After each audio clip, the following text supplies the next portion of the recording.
Already here, led as ever by Martin Johnson. They may lead 2-0 in the series, but they'll not be satisfied, obviously, until they complete the job and make it perhaps a 3-0 whitewash. This is the squad going through. Gregor Townsend still there, despite not being in action today, followed by Jerry Guscott, and a big day for that man, Mike Catt, playing against the country of his birth. They look in pretty happy mood. Tony Underwood too, looking forward to another exciting afternoon for the Lions. Neil back too. So many men looking forward to this clash this afternoon, and these are the Springboks. I wonder what they're thinking at the moment. 6 changes, of course, in their lineup for this week. Mighty men, but at the moment there is, without doubt, a lot of doubt in their camp. Oz Durant bringing up the rear of that group. Hello there. Well, a very good afternoon to you. Today, the British and Irish Lions can achieve something that no other side has ever done in history, and that is whitewash the Springboks in a test series in South Africa. Now, 2/3 of the job, of course, is done, but in these circumstances, Ellis Park has been a fortress that's never fallen to foreign invaders. The Lions begin their siege in just under 40 minutes' time. Joining me here in the studio to enjoy this occasion are former British Lions Dowie Morris and Ian Evans, of course, the current Lion, who played in the first test, but unfortunately he picked up a groin injury that ended his tour. Dowie and Ian, we're delighted to have you with us. Ian, obviously, from your point of view, sadness that you're no longer there to be part of this historic moment. Yeah, it tinged a little bit of sadness. Unfortunately, I couldn't partake any longer in the tour after picking up an injury in the first test. But obviously, full of pride with the endeavour the players have shown throughout this tour, and especially winning that second test in Kings Park. And there's an atmosphere I've never tasted before, you know. And hopefully, we can complete it all this afternoon and make a whitewash of it. Just briefly, give us an idea of what the mood is like in the camp, because it's hard to assess from this distance what the boys are thinking. Well, it's well within our capabilities of achieving, you know, making history. First team to ever could be the whitewashing of South Africa at their home, at their headquarters, at their strongest fortress, if you like, Ellis Park. You know, and it'll do something no other team has ever done. Yeah. And it's something that's well within our capabilities. Dowie, you've sat with me and watched these last 2 tests, and we've sort of suffered every moment of the way. Can they do it today? Without a doubt. I mean, I've given them the 2 tests to win, and they've done it. I'm still recovering from last Saturday, unfortunately. But I think without that, we're going to see a lot opener game, I think, with obviously the inclusion of Neil back. And maybe the likes of Jerry Guscott to cut loose. And I'm looking forward to a high-scoring game today, but the Lions to win. We'll see if you're right in a moment. Pitch side at Ellis Park are Gavin Hastings, who, of course, is captain of the last Lions test side, and Sky Sports' Stuart Barnes. If we come to you, first of all, Stuart, Ellis Park is a pretty tough place for any side to get a result. Yes, it is. They really do bank on the home team here. They really rev up the music. They get the crowd going. It's partisan South African. It's altitude as well. It is a tough place to win. The Lions know that. But I have to say, coming here today, it's a fairly sort of moot atmosphere. The South Africans are shocked by losing the 2 tests. And I feel if the Lions can come out and start really well, then even though South Africa need the win more than the Lions, then with Guscott let loose by Catt and Neil back playing, I feel they've got a real chance. But they have to start well, because if it's a dogfight, I do fancy South Africa today. Gavin, how optimistic are you today about the Lions' chances? Well, I think I share Stuart's views as well. The guys that have come in, Tony Underwood played extremely well in midweek, so did Mark Regan. Neil Back, I think, has been one of the players of the tour, and he provides such a great link between forwards and backs that if this ball is moved around, then I think we can see a lot of high-scoring points.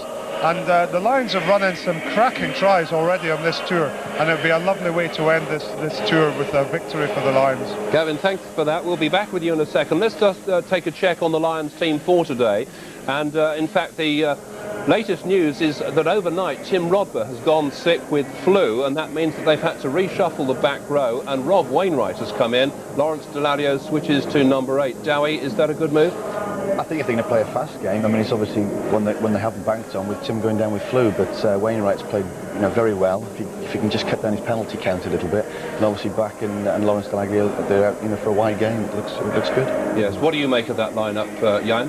I think as long as we can achieve parity up front, and we've done so in the first 2 tests, I think we've got the backs to trouble them.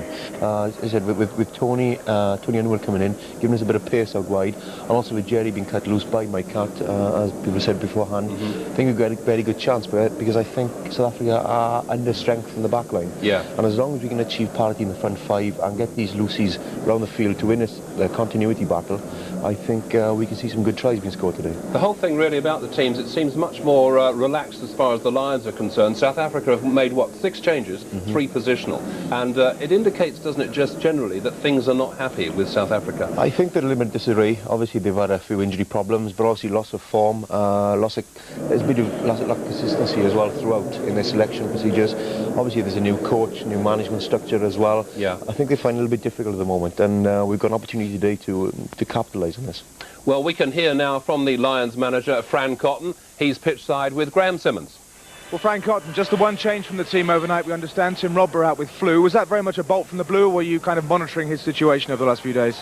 No, it's a bolt from the blue. It happened overnight. Tim's just got a Burkitt's flu, and he's been unable even to travel to the ground, so he's tucked up in bed watching this on television. You've moved Rob Wainwright into number 6. Lawrence Dallaglio moves to 8. Was there any thought in your mind of leaving Lawrence at 6 and bringing Rob Wainwright in at number 8, which he's played, a position he's played in many times before?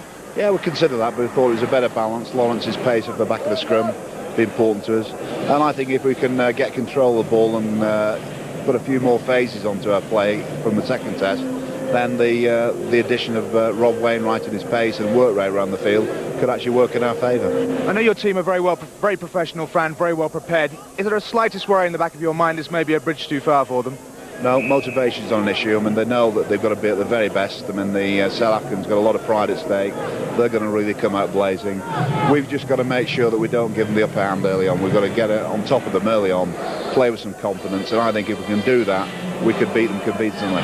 History, of course, is beckoning for you today. I mean, how much of that are you going to be dangling in front of their noses, or have you been dangling in front of their noses the last 24 hours? We can't at this stage, and it's all down to the game plan. Looking at the opposition, looking how we need to play, and just focusing on that. And we know that we can get the continuity into our game. We can cause anybody any problems, and that's the intention. Good luck to you, Fran. Thanks for talking to us. Cheers, thank you.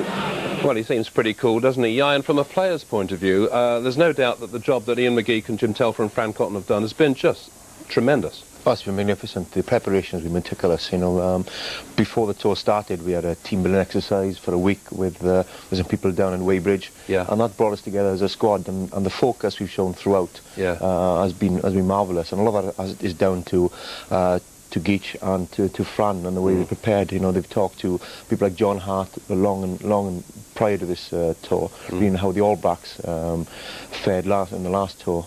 They went there last season, and they've copied them quite a number of the facets that they utilised. But it does appear, doesn't it, that they've managed to bring all the different factions and all the different nations together to really stunning effect. Oh yeah, there's been from the outset there's been a real focus of mine. There's been a resolve there to go out there and do a job of work. Yeah. And the professionalism has been shown throughout, from the whole playing staff through the management staff as well.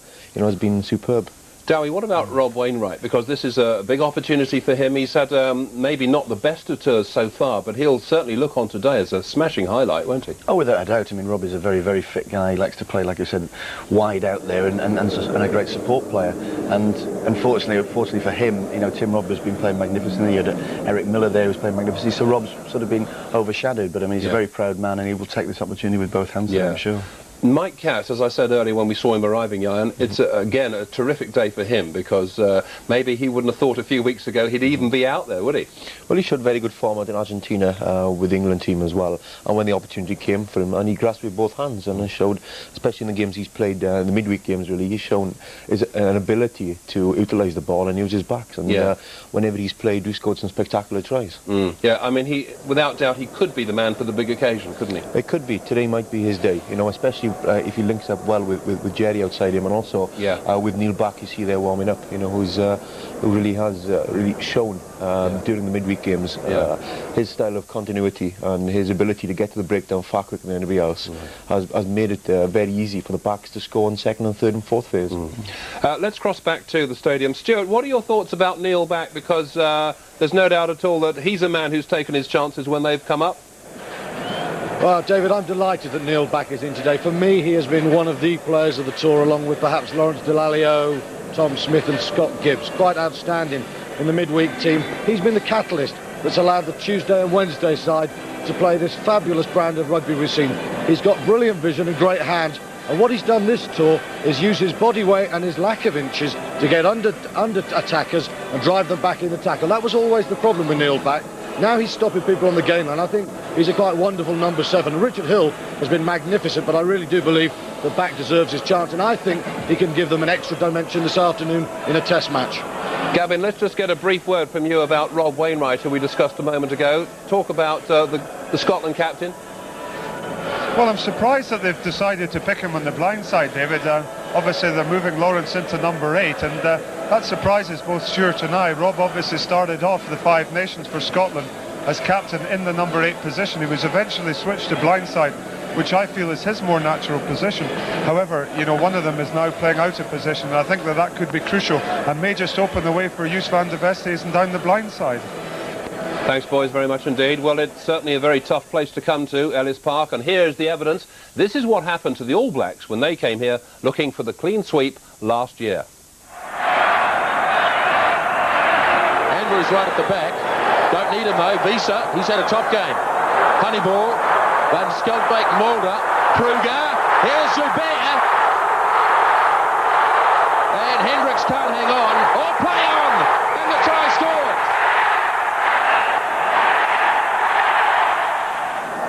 So Dalton now with a new target perhaps. Tapped by the All Blacks and Fitzpatrick. Sean Fitzpatrick gets the try. Not happy about the treatment he got either. Claimed by Stransky. All Blacks missing tackles. Sets it up well for Fenta. Here's a chance. Joubert. Swart stays with him. Joubert. Tremendous pace.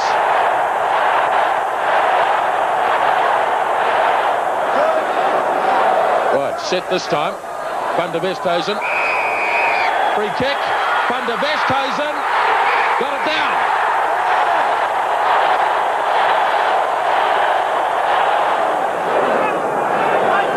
Away they go again. Now Mertens.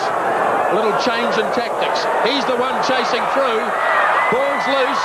It's there. And it's scored by Walter Little. Driving at the line. The All Blacks finishing all over the top. It's far too late. Marshall again. Wiggles out of a few. And Justin Marshall. And he can't quite get it down. And somebody has. So even the All Blacks found it tough going, and there's no doubt at all that it's a very tough stadium to go to and get a result. Dowie, who do you see today as sort of key in the Lions team effort? I think we've talked about Neil Back and obviously Mike Catt, and one thing we didn't mention about Catt, he can actually hoof a ball a long way, and obviously in the altitude that might be, you know, a big point today. But I think, again, a man who's surprised me is Davison, Jeremy Davison, the second. He's going to have a big game again today. If these boys are going to cut loose, they've got to take it up front, as Ian said, but he's got to win some good ball. And then, you know, going back to Mr. Jenkins at fullback, if he kicks his goals, you know, I can't see him losing. Ian, who would you say, maybe, if I had to nominate 2 players, if you had to pick 2? Well, I have to agree with Derry, the fact that the 2 of the players that are coming in today, Mike Catt and Neil Back. I think a lot of our game today we based on those 2 players, but also we've based the first 2 test victories on resilient defence, and again it'll be down to Scott Gibbs to hold the fort in the middle of the field there, you know, and I think South Africa will be struggling to find a way past him again. I suppose the question has to be, will Mike Catt release Jerry Guscott? Let's go to Stuart and find out his thoughts on that. What do you think about Jerry's chances today? Well, Jerry will be delighted. Nothing against Gregor Townsend, but you've got to remember, David, that of course Mike Catt plays outside half for Jerry's club Bath. Jerry had his best club season for years, perhaps ever, because Catt plays this game where he changes the point of attack so quickly. He hits very long miss-one balls, and he gives Guscott a lot of space to work in. And I think in both test matches, apart from that one special moment, we haven't really seen Jerry to best effect. He's been used in tight confines and not in open space. And I think with Percy Montgomery at outside centre, Guscott has a chance to exploit him. And without Henry Honiball, this South African midfield is not as formidable in defence as it often has been in the recent past. So yes, I think Guscott has real chances. We could see something special from him today.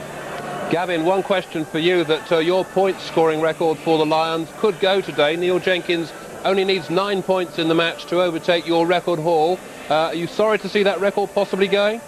No, not at all, David. I'd be delighted. I think Neil Jenkins has just been a tower of strength for the Lions, and the quality of his goal kicking has just been magnificent. And that's a tribute also to Dave Aldred, who's been out here as the specialist kicking coach.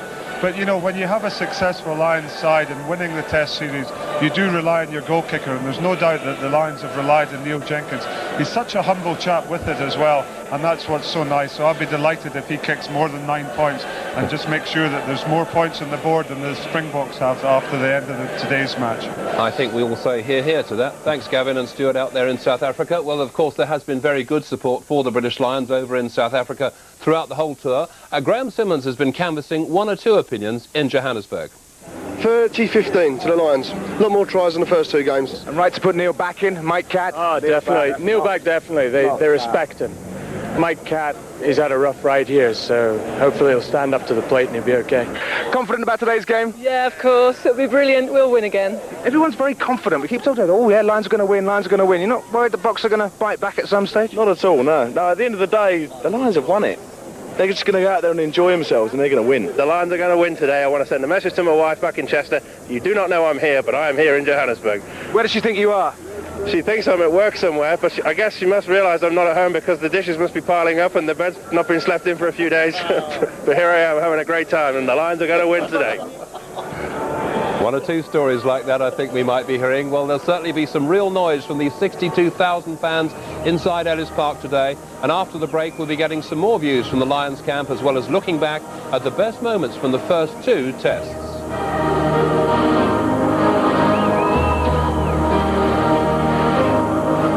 More international rugby action for you tomorrow morning. USA against Wales. That's Sky Sports 1 at 11 a.m. And right now we are waiting the kick-off in around 20 minutes time or so at Ellis Park in Johannesburg, the 3rd and final test between South Africa and the British Lions. And understandably there's a huge contingent already inside the stadium looking forward to this historic moment when the Lions could record a whitewash over the reigning world champions. Flags of all nations there, and it really has been a wonderful tour, bringing together so many different factions from around the United Kingdom and so many supporters from the British Isles, of course, out there in South Africa, hopefully to see another Lions win today. Let's just take a check on the facts as far as the head-to-head is concerned. In 32 test matches, South Africa have won 18, the Lions now 10, and there have been 4 draws in the series. Now, in Johannesburg itself, well, the Springboks have dominated there. 4 wins, 1 defeat back in 1955, and 2 have ended as draws. Now the match odds, well, the Springboks are favourites yet again at 9-4 on. For the 3rd time, the Lions are the outsiders. They're 13-8 against. So can they prove the bookies wrong, as they've done for the last 2 weekends running?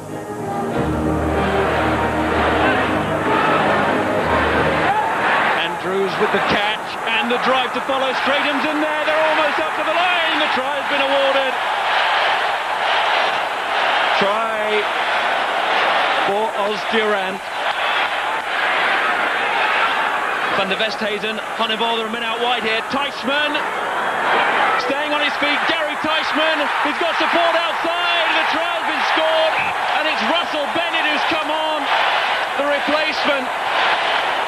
What a moment for him.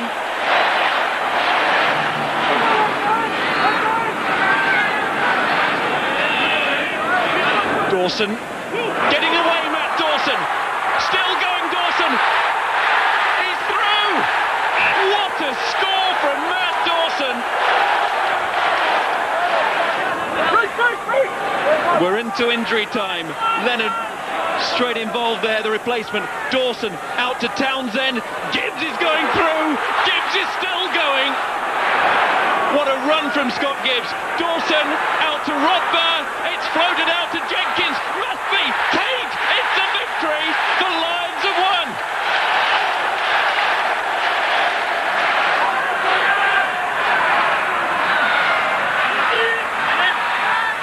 Teichmann, Delalio with the tackle.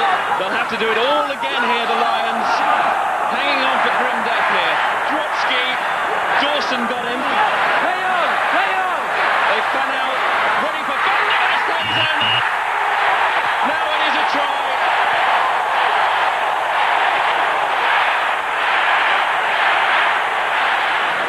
Honiball testing Jenkins here.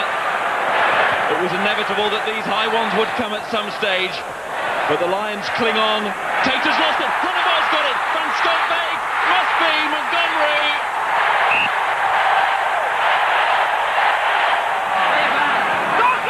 Van der Westhuizen again. Honiball, they're lining up and looking hungry. Fenter. Can they keep the ball? Chance here. Honiball. Out to Hubert. Andre Hubert. And he's all the way.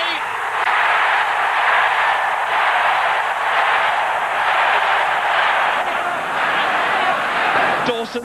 Townsend. Delalio. Keith Wood goes in, that's gone forward again. It was a knock-on, but the referee was given a penalty for hands on the deck. And now Neil Jenkins with everybody back home on their knees, hoping and praying that he can just buy one more. Fantastic kick. He has.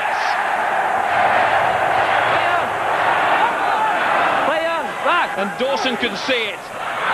Taken by Townsend, taken very flat. Dangerous run from him. Play on, play on.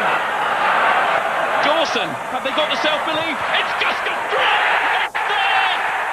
Jerry Guscott did go for the drop goal.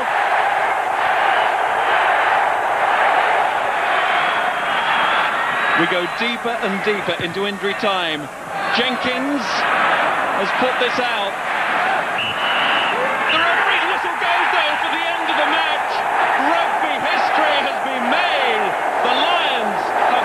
Series in South Africa for only the second time this century.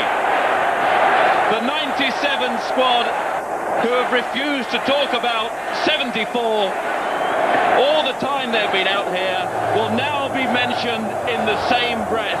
This is a truly great rugby achievement.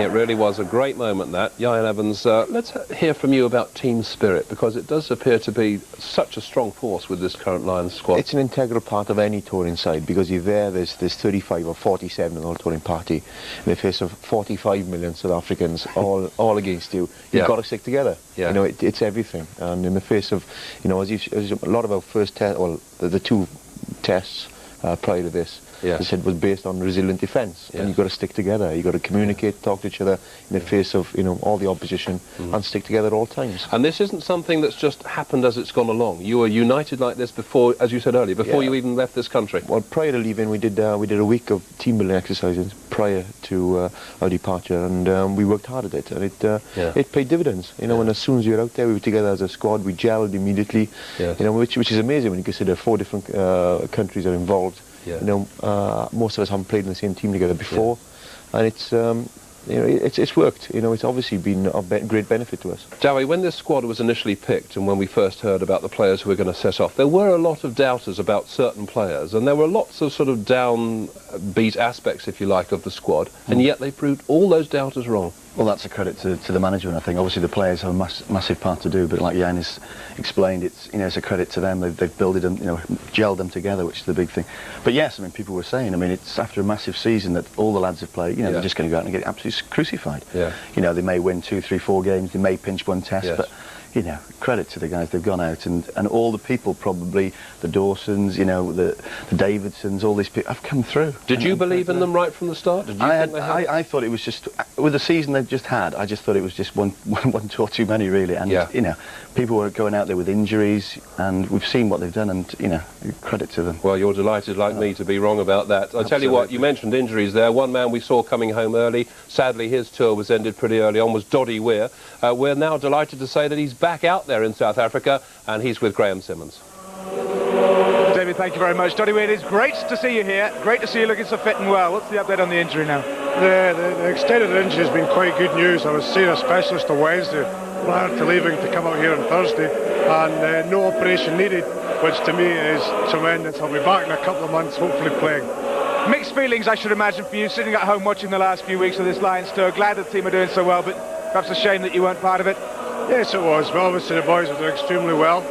Nigel Redwood came in my place, and I think he's played probably the best rugby of his career. Got great memories. I had great memories. I've been here for the 4 weeks and enjoyed it, and it's just it's nice to be back again. I know you've only been here, what, 24 hours or so, Doddy, but how do you judge the mood of the camp? Well, you can see by the atmosphere here, there's a lot of British Lions supporters here. We've won the Test series, so the pressure's off. And the players' strength, I think the boys are going to go out and enjoy the game. Flying start is important today, isn't it? Oh, without doubt. If we get points early doors on the board, it's going to make the Springboks think about how they're going to play, because they're going to be under intense pressure, not only from themselves, but all the supporters and the media and the whole of South Africa. Come on then, say all these hellos to all these people back home. You want to say, make it snappy, because the match starts in about, what, 15 minutes? I've got a few hellos to say, yes. To Belgium Golf Club in Belgium, good luck. Curtle Ferry, where I watched the match, the first 2 Test matches. Agnes, sorry I'll miss your pancakes today. And finally to the new sports diner at Newcastle Kingston Park. I hope you have a great evening. And Doddy's now going to go away and teach me how to say Rob Wainwright instead of Rob Wainwright. Back to you, Dave, for the time being. Commercials are over just for the moment. We'll be back with them in a moment. But good to see Doddy up and about. He looks pretty good, doesn't he, Jan? Yeah, tremendous news, the fact he doesn't need surgery, you know, and he's looking very buoyant, and he's obviously been helped along with that good news. You know, it's good for us. As Graham said, kick-off is not far away now. Just give us an insight into what the players are actually going through. What are they actually physically doing right now with 10, 12 minutes to go?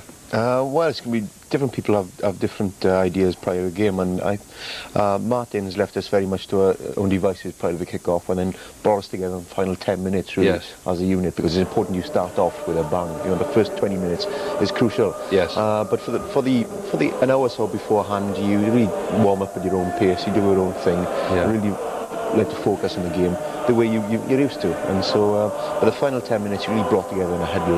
You talk each other up, you look each other in the eye, and you really focus. Martin Johnson is somebody we haven't actually sort of singled out yet, but he's obviously another man who's played a major part in this Lions' success. He's very much led from the front. You know, he's been there when the big games have come around. He's been leading the pack, winning the ball, making the hits. You know, really has led from the front. He's been an admirable example for anybody. Right, let's cross back now to Johannesburg. Hopefully we can re-establish contact with Gavin Hastings. Gavin, just tell me briefly what your thoughts are about the way this game will start today. Well, I think there's no doubt that the Springboks have been wounded over the last couple of weeks, and they're going to come out all guns a-firing and they're blazing today. The atmosphere is really building up here. It's 2 years since the World Cup final, and I will never ever forget that moment. And I think that they've had such a proud record, obviously, over the last number of seasons here at Ellis Park, and there's no doubt that they don't want to lose this one.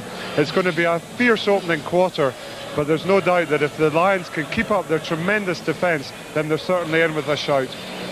OK, just a final thought from you, Gavin, before we let you go. I mean, obviously the commitment is there. Physically, how tired are these players?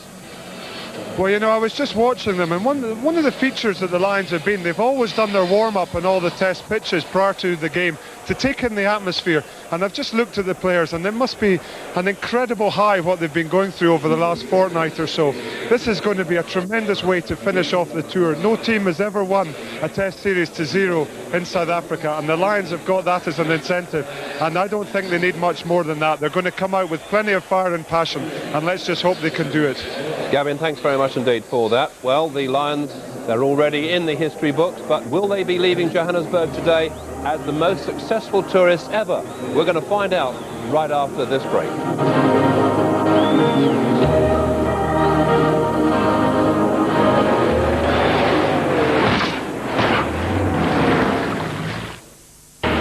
More international rugby is coming your way next Saturday when England take on Australia. That's live from Sydney next Saturday morning at 10:30 on Sky Sports 2. But this Saturday, it's the third and final test about to get underway at Ellis Park in Johannesburg. South Africa against the British Lions. What a moment it could turn out to be. Watching the action with me in the studio here in London, Ian Evans and Dowie Morris. Ian, first of all, just a brief thought about the way this game will go from you. The first 20 minutes are going to be crucial. If our defence holds up, so I'm sure it will, it has done the first 2 tests, I think the second half, I think we'll break away and score, because I don't think we've got much to South Africa have much to offer behind. Dowie? Well, we talked about the backlash. I mean, it happened a bit last week, obviously, when the South African forwards took the game to us. But like Ian said, the defence has been phenomenal, and they've just given the whole country such a lift. And I just hope they go today and just put their names in that record book, and it would just be a fantastic fitting end to what has been, a magnificent tour. Right, let's go to Ellis Park then and join, as ever, our Sky Sports commentary team out there, Stuart Barnes and Miles Harrison. Well, I don't think we've quite calmed down after last week's euphoria. The Lions side is there, a late change.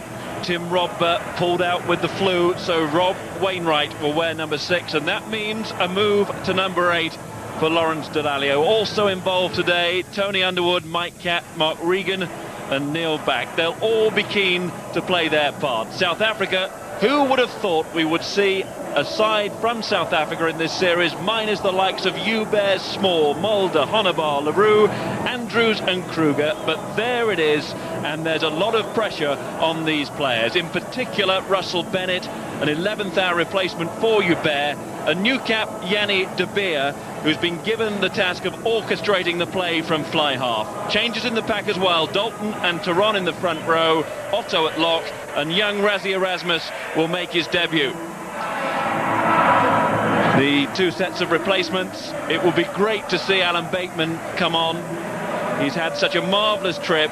A Lions cap is what he fully deserves. And the Lions supporters here again in force.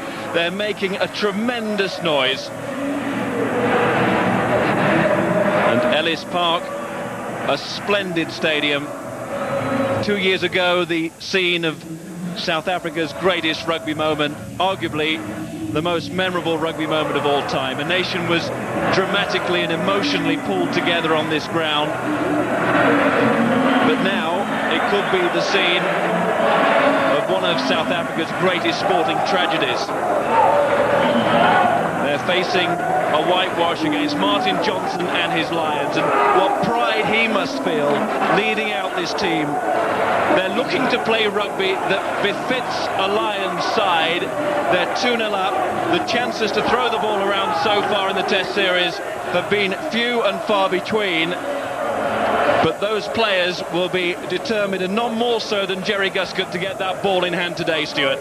Yes, and I believe with Mike Catt there behind Neil Jenkins at fly half, that is exactly what the Lions will do. They pick Neil back at open side to get wide, to outflank the big South African back row, and I think the Lions will be very positive.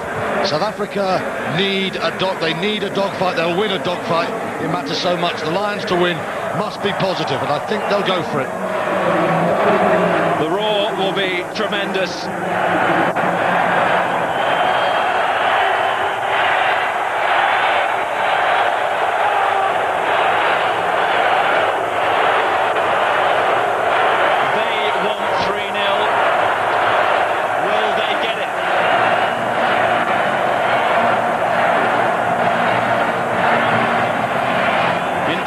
Slow walk out initially from Martin Johnson and his team, but they'll be pumped up inside. Of that there's no doubt.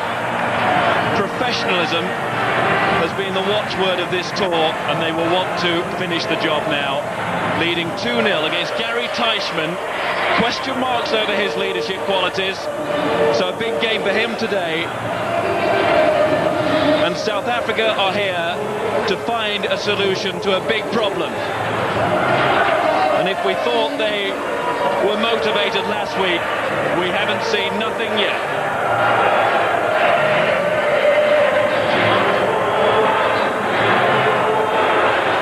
Here they come.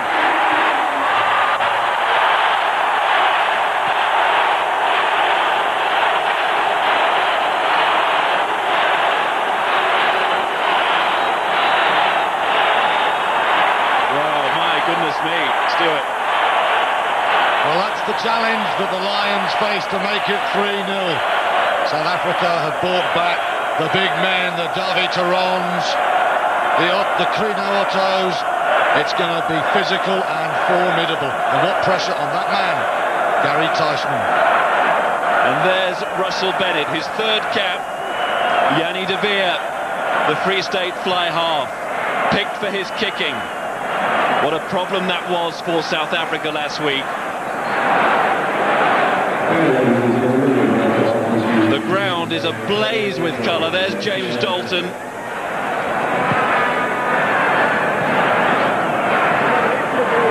And you have to say, an atmosphere reminiscent of that World Cup final 2 years ago. Well, it seemed fairly quiet an hour and a half ago, but now it's spine-tingling stuff. The anthems.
Sigalele e Africa, followed by Distem. What an atmosphere. Fingers crossed for the most fluid match of the series. There's Wayne Erickson of Australia, 38 years of age, from Sydney, taking charge of his 12th international. And Neil back, waited so long for this moment. He's on the big stage now, and he's got a big task in front of him. South Africa will get us underway in the shape of their new fly half, Yanni de Beer. The Lions ready themselves for another onslaught. They got one 7 days ago and they survived it manfully. What can they do this time? Here we go, third and final test.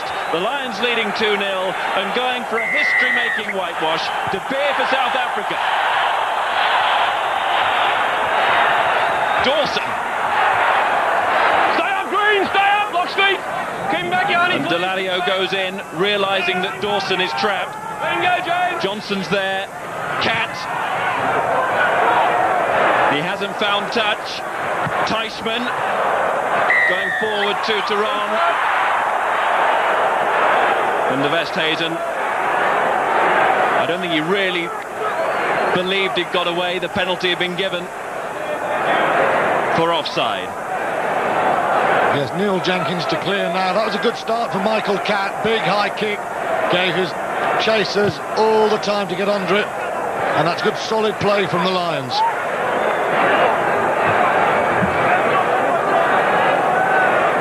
There's Teichmann going in.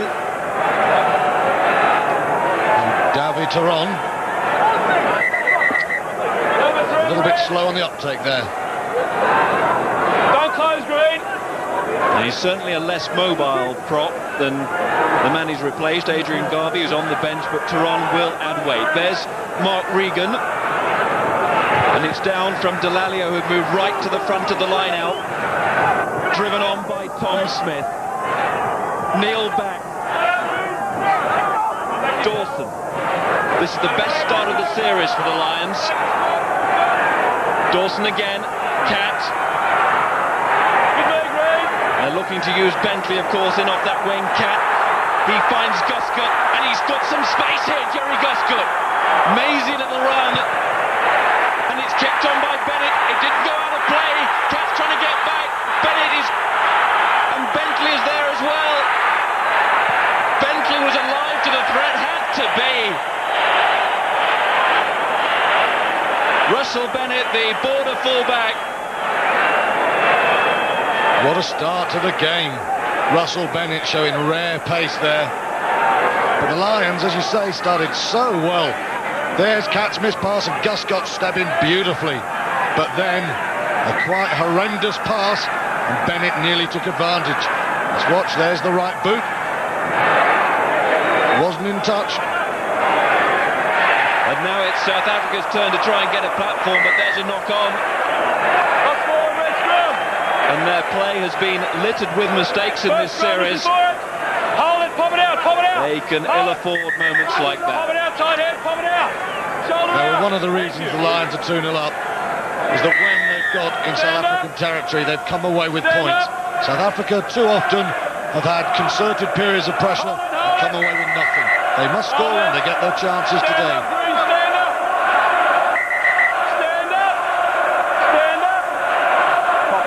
Referee there is checking the two front rows on the far side.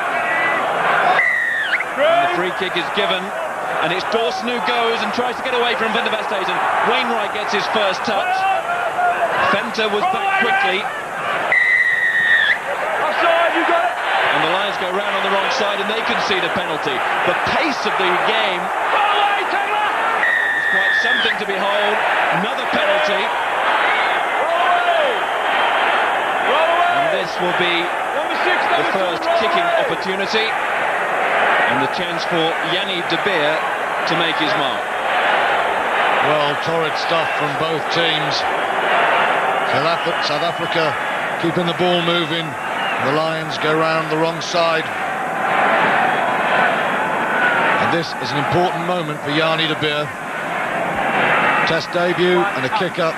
He needs this to settle what are bound to be fairly serious nerves.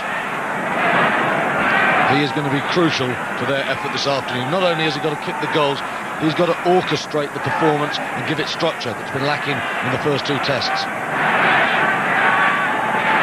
Some famous names have worn that jersey in recent times. Stransky, Leroux, Honiball recently. Now it's De Beer. First test match, first kick.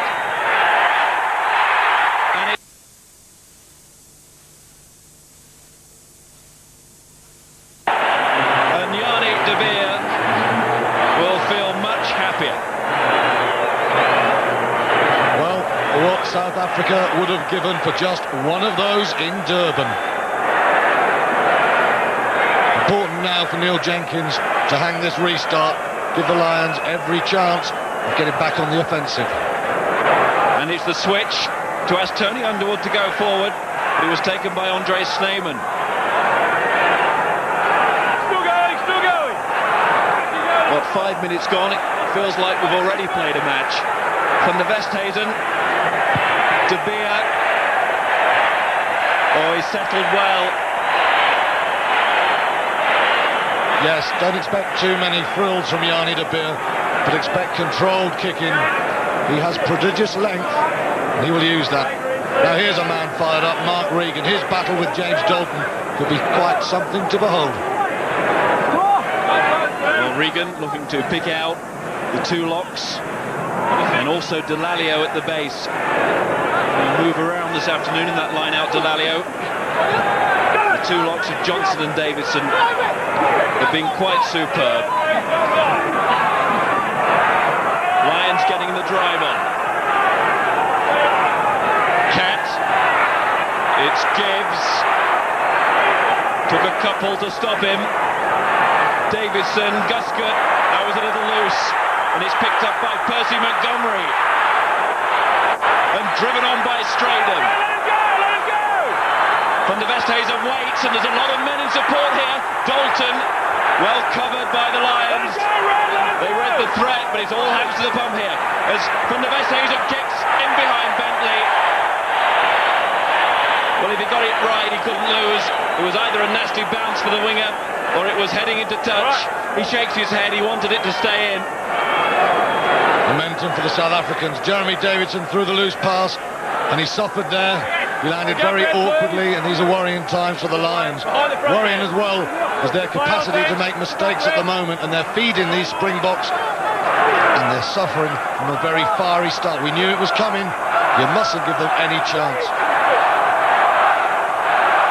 Well, as treatment is given, the Lions rely there on Johnson, and Johnson with a catch and drive, which scored 10 out of 10 considering the pressure. And the relief provided by Dawson's kick. Now, Jeremy Davidson, it's so important that he tries to stay on. There's no natural backup on the bench. And with Robber having pulled out with the flu, he would have moved up into the second row had he been on the field. So Richard Hill as a flank forward. Perhaps for once he's hoping that he stays on the bench. I suspect it would be Rob Wainwright going up to the second row, but that would be a massive blow. Well taken by Crino Otto on his return to the South African side. Durant's got it in there. And the Westhuizen, Teichmann, the rehearsed move with Dalton. And the Westhuizen again, look at him always aware. Slippery customer. Teichmann. This is powerful stuff from South Africa. Van der Westhuizen, De Beer as they spin it, Montgomery! Great tackle came in, that was Jerry Guskett, and he ripped the ball free. Tackle man! Pulling the ball away! But illegally. The player was on the ground, the penalty has been given, the Lions supporters don't like it. And they like it even less because it's smack bang in front of the post. Well, a bit of a nightmare for Percy Montgomery. It's bad enough having Scott Gibbs as one centre against you, but Jeremy Guscott joining in with a big hitting. Great tackle there, but Guscott just flicks it back with a hand. That's what's been given. There you can see it. Chance now for South Africa. This is tremendous defence from Guscott. Very low in the tackle and just drives Montgomery backwards. Outstanding defence, but it should be 6-0 to South Africa.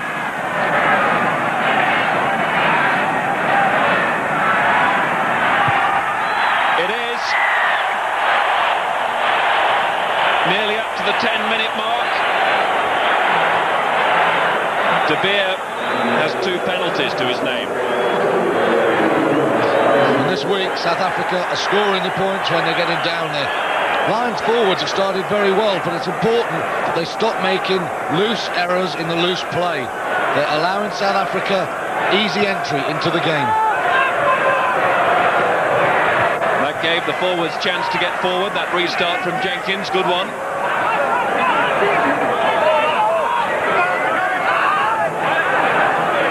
Van der Westhuizen. Testing out Underwood. Safe under the high board, Jenkins running into trouble. Let it go, Red, let it go! Lock speed. And here they go with Montgomery's pass to Teichmann, on from Van Schalkwyk to Rossouw, almost got away. Play on! Nothing forward, play on! Stay up, Green! Let it come out! And they're looking dangerous in broken play, South Africa, but it's the Lions' ball. Underwood, Jenkins, Delalio. Stay up, Green, let it go! What a sturdy performer he is. Nothing for. Referee lets it go. Durant Push back now. to push it back to Van der Westhuizen. Underwood, Jenkins. And amidst all the unrest, the phlegmatic Jenkins with the kick. Just calms down a situation that was started by a bad decision from Neil Jenkins. Underwood and Jenkins working well together there. Good control, but South Africa on the offensive and in control, as they were in the early stages at Durban. Close, please, Red, number 6. Must run through space, because these guys are going to tackle all day. Dalton. And he picked out Straydon. Over the top, number 4. And Martin Johnson has been penalised.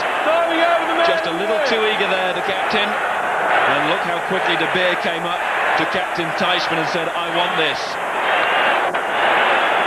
Teichmann had to be firm, didn't he? Because Lus van der Westhuizen was there. He really wants to keep this game moving at pace.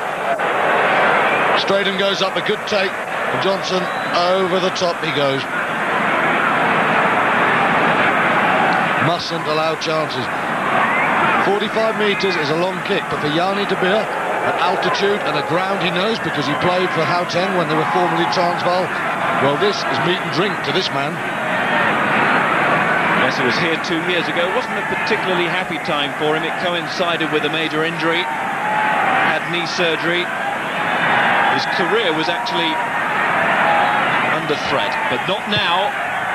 And he will be the most popular man in the stadium if that one was successful. Wasn't quite. Stays 6-0.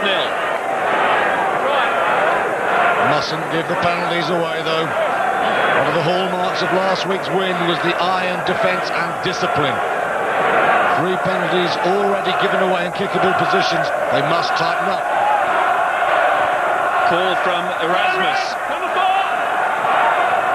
Was taken over by Durant. Van der Westhuizen, De Beer. He's also in the side for the high kick to put pressure on.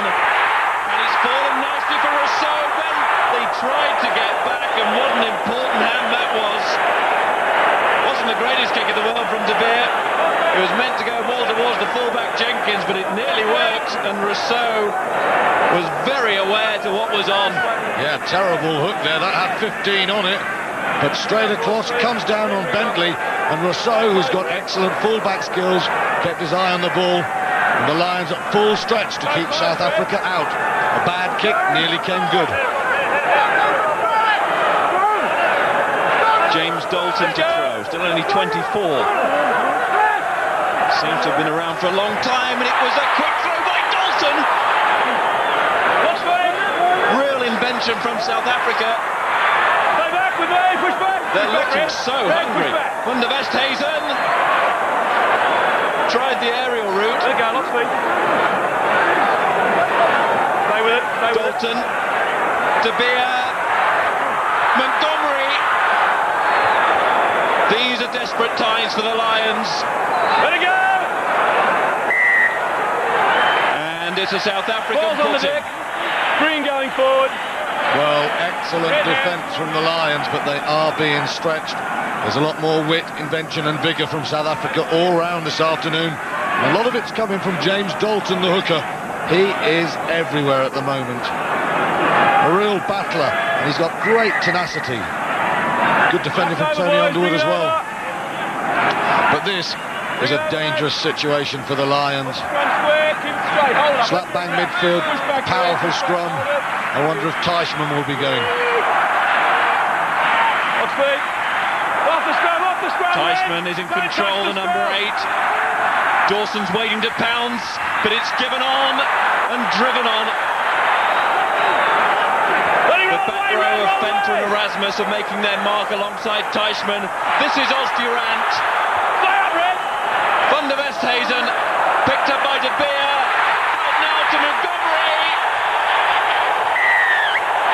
Had to come, simply had to come.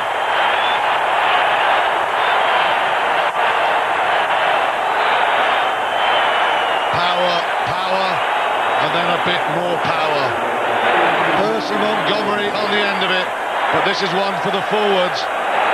Deflected off Wallace, and then it's an overlap. Van Schalkwyk with a good ball to his partner Montgomery, and he scores, but it came from Fenter. You know, Durant charging forward, crossing that gain line. You've got to stop them at source. The Lions didn't that time, and they couldn't stem the side. Try last week for Percy Montgomery on his debut. Now he's got another.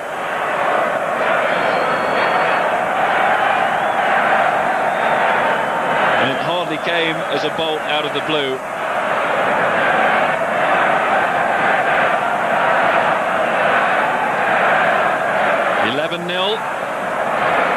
De Beer tries to make it 13-0.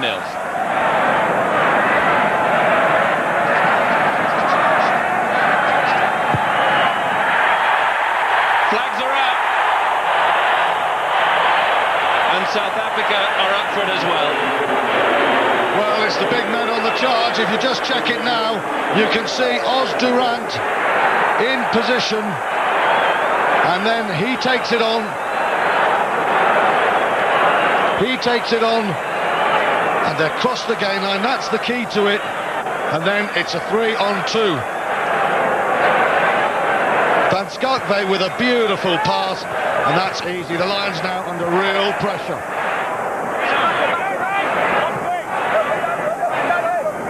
Well, last year New Zealand came here having won the series, but they couldn't cause the whitewash, and they met the full force of South African power. And this has not been a good opening for the Lions. 13-0. Yes, too many errors, not good enough retention, and South Africa are just driving them backwards. Territory, possession, everything is flowing from South Africa. Regan must be accurate now. They need 5 or 10 minutes of good precision rugby with some points to get them back in.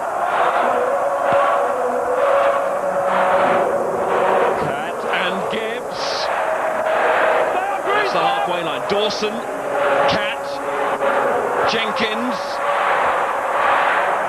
Stay up! Off speed, push back! Dawson again. Cat. This is back.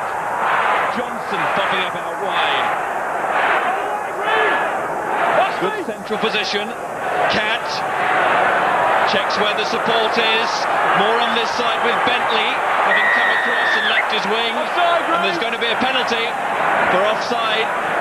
South Africa penalised. Offside, green man. And while that sorts itself out, and John Bentley very much involved with Andre Fenter.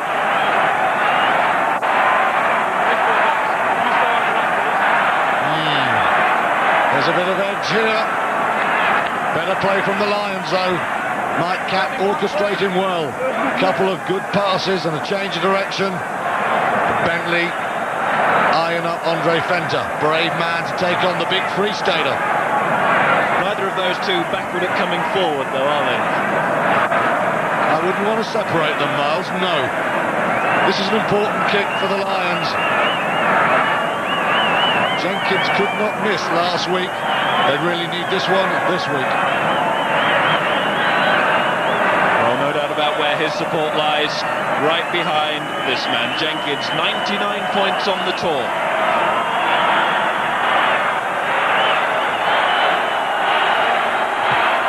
It's a good strike, he likes it, he's turned away, and he's got the 3 points.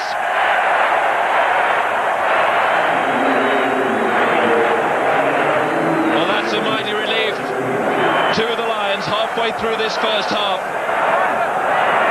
Had to come back at that stage, needed points. Needed some control of the ball. That will just settle them a little bit.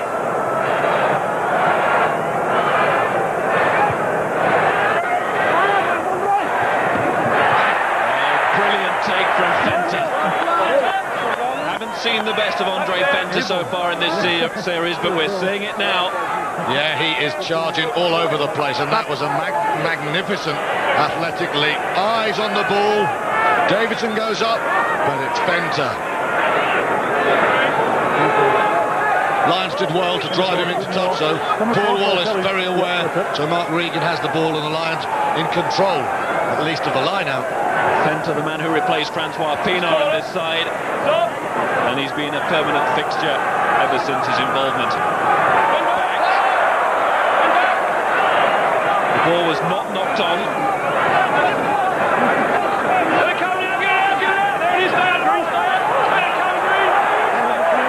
Dawson. And the referee wants a word with his touch judge, Colin Hawke. Just hold it, fellas, and please. that normally suggests foul play. Let's have a listen. This gentleman here. Which one? Feet. Number 3? Number 3? No, the lot. Right. Number 5, yes. Ball nowhere near it. Thank you. Penalty. Number 5. It's Bruno Otto. Captain, please. The ball was coming. I'd call for the ball to come. He was well away from that. Keep your feet to yourself, please. A penalty against you. Feet near the ball only. Understand? So there you have it, straight from the horse's mouth, and this is Neil Jenkins to take the penalty. Well, I think they play that show Soloza just to calm down the referee. but there was nothing melodic about the use of boot from Kuno Otto here. Number 5, he's gone over the top and his feet are in places they should not be. And the Lions have a chance to go forward. A good solid kick from Neil Jenkins. And the cry of Lions starts to ring around this magnificent stadium. Davison just couldn't make it. Tysman did. Venter from the Westhuizen. Bentley. Now we've seen what he can do. There goes John Bentley. He's gone up like a flare again. Still going. What a run from Bentley. Dawson, Cat. Now has that given the Lions a spark? Delalio. He's starting to evade the tackles now. What a match of rugby we've got on their hands. Dawson. Cat. Underwood. Cat tries again. Guscott with that run. It was awkward. Continuity superb. Ball retention. That's what it's all about. Back. Lovely long pass, wasn't it, from Cat? Bentley. Off the floor to Terry Underwood. And Underwood is away here. But it closed up in front of him. Great cover from South Africa. Green man! But the ball denied. Green man over the top. From coming back on the Lions side. Man over the top, penalty. Push back, please. Well, Russell Bennett adjudged to be the guilty party, but that was tremendous stuff from the Lions that got them there.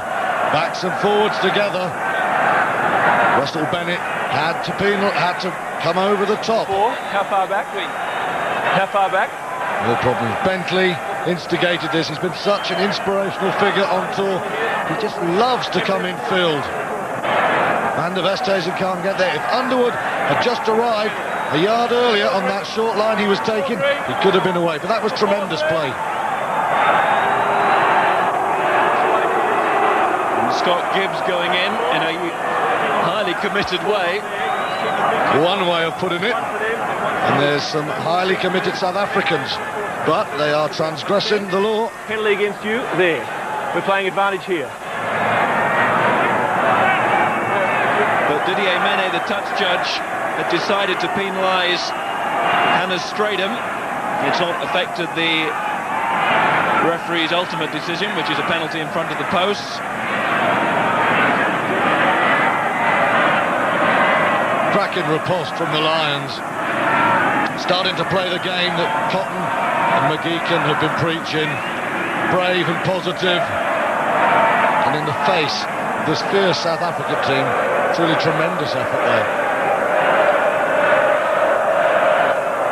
Well, if this goes over, they really are starting to claw their way back into it. Not just in terms of points, but in the way they're starting to play. Jenkins. Need I say more? For Jenkins, Reed, 3 points. That's 7 on the trot in Test match against the Springboks under the most intense pressure. Not a bad record. And the Lions are coming back.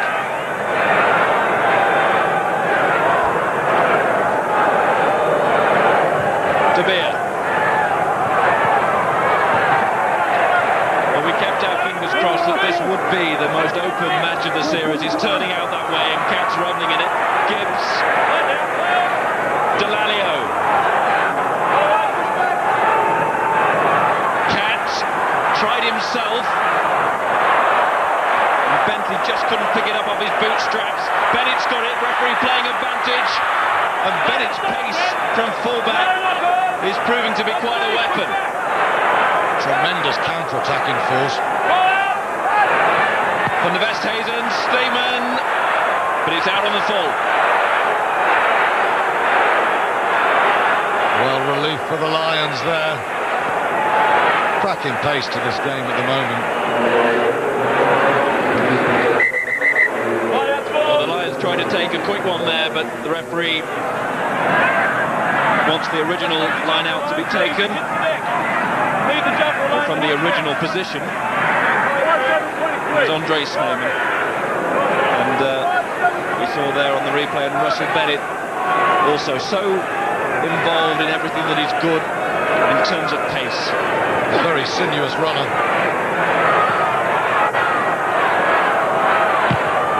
Guscott. Lovely strike from Jerry Guscott. Lazy swing of the boot, but the ball travelled. Yeah, that was good play from the Lions. Mike Cat fires those missed ones to Guscott, and if there's space, then he'll run, and if there's not, he'll just fire those big diagonal kicks, giving themselves options. That's good play.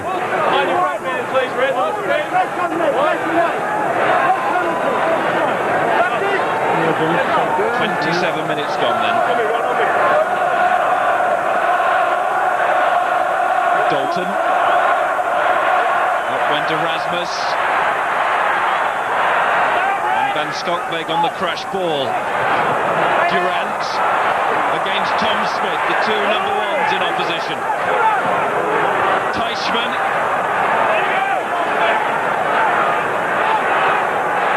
De Beer. There it is again. Here's Jenkins. Got it. Super catch. Let him go. Oh, a tremendous kick from Yanni De Beer, and a very brave catch from Bentley, from Neil Jenkins. I just caught Bentley and Dalton having a little kerfuffle there. That'll settle Jenkins, because he was very uncomfortable under the bomb last week, but that was a tremendous take. And not a half bad kick. Now both players receiving treatment, I think, are okay. Gary Teichmann's back on his feet, but there's Jenkins standing firm. Dalton was right in his face, wasn't he? But there's still a Lions player on the field, down on the field injured. I think it's Tony Underwood. I can't see him in the left wing position. And just to confirm that, Neil Banks popped out of this line out to join the back. So Underwood's down, and Austin Healy, who used to be a winger, of course, before his conversion to scrum half, waits to possibly enter the fray at an earlier point than he did last week, when he came on right at the death. Well, that's a bonus for the Lions. South Africa had control of the ball, but knocked it forward. And some fancy footwork there from Mark Regan. Caught the head of his own man, Paul Wallace. It's fast and it's furious. You get the feeling, Miles, South Africa don't want to lose 3-0. But the Lions are going to lose the services of Tony Underwood. Well, he waited patiently for this chance in a test match, and it's over far too quickly for him.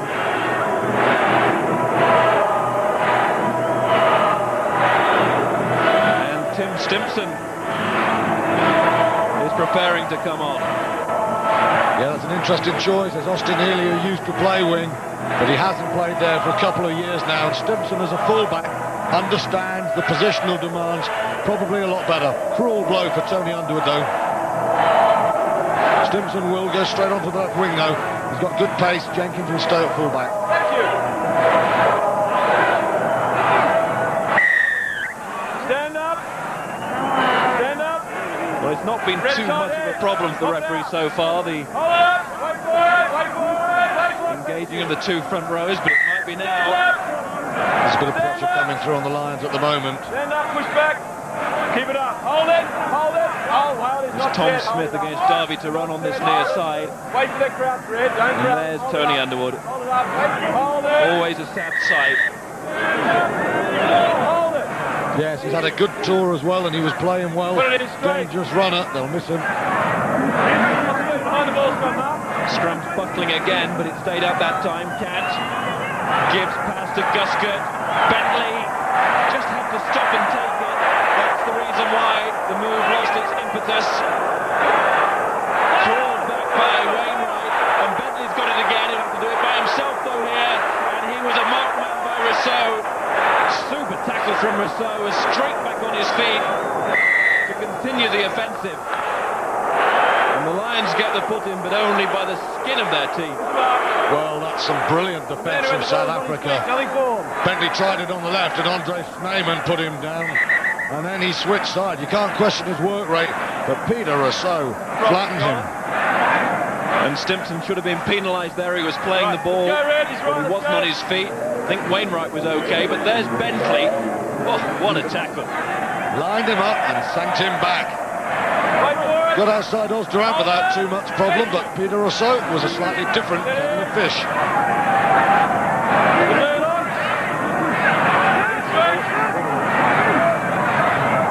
Cat, it'll show again. Stimpson.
Erasmus so quick on his feet there, and then in comes who else? Scott Gibbs with that swinging right arm.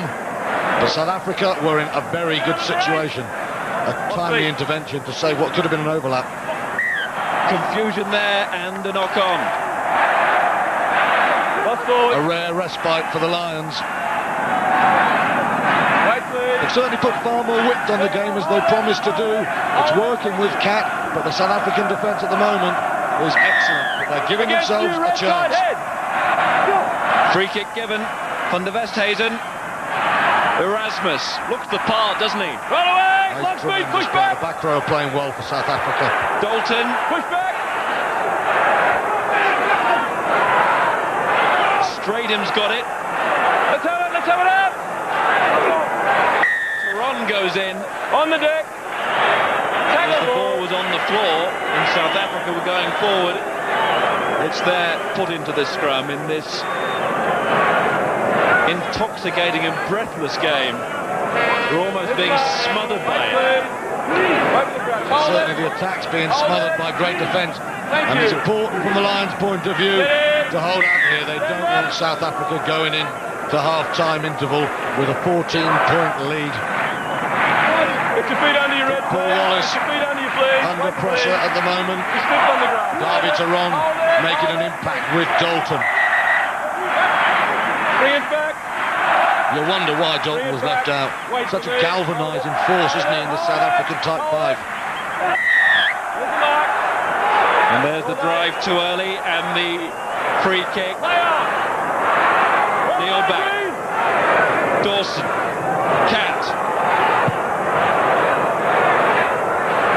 In behind Rossouw. As Stuart mentioned earlier, he's also a fullback and it shows. But there Bennett missing from Van der Westhuizen.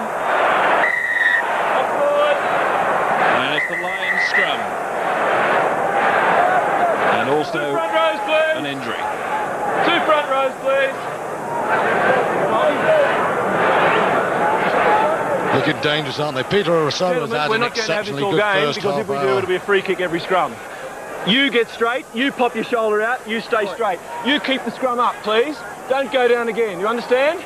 You're the 2 men in the frame. Let's get it right, please. Feet under you, let's get it right.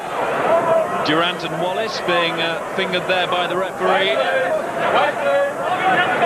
The referee, in fact, called a timeout there in order to issue his instructions.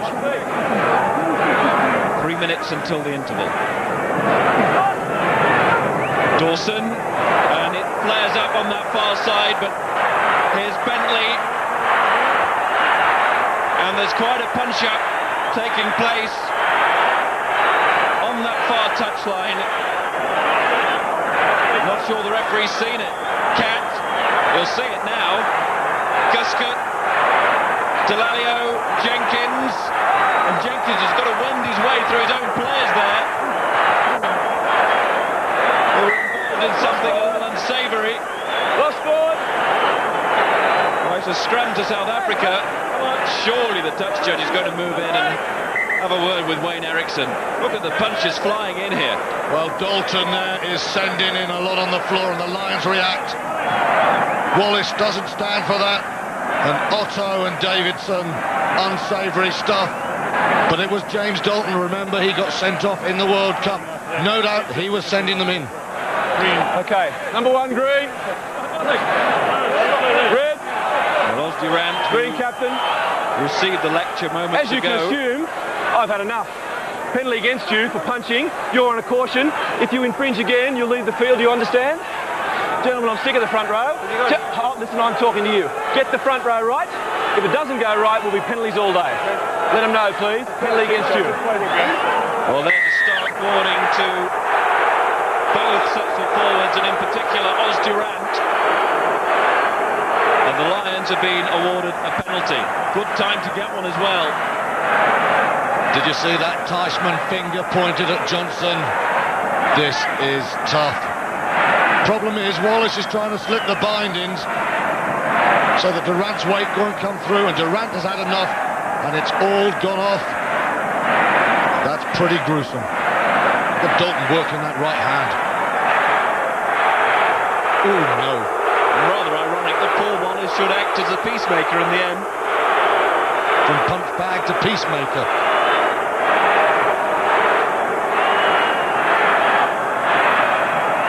I tell you what, Miles, no one in this front row is going to make it to the UN today. This place is fizzing. Jenkins. Oh, what a kick! And he's broken the individual points record for a Lions player in a Test series. Gavin Hastings' record has gone, and Neil Jenkins thoroughly deserves it. 39 now in this series, and 9 today, and that means just a 4-point gap. And you will not see a better strike of a rugby ball than that from Jenkins. He's had a really good first half. His whole game has been excellent. Taken by Davison. Wainwright's there as well.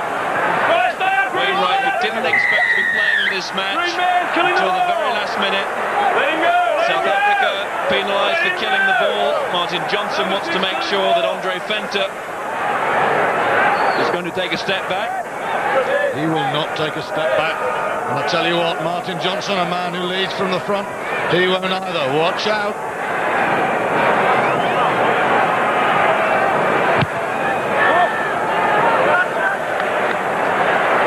Well, the Lions' recovery is far from complete, but it's been an excellent effort. They were 13-0 down, but that man, Neil Jenkins, with 3 penalties, and now an injury time in this first half, has given the Lions every reason to believe that they can go on and make it 3-0. Remember, they've finished nearly all matches on tour, and certainly the 2 Test matches, as the stronger and fitter side.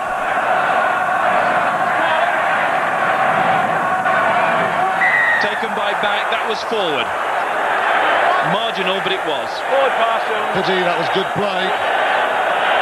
Super line outtake from Davidson, who's recovered well from his early knock. Wait, please. The pass from Wallace, yeah, that's forward.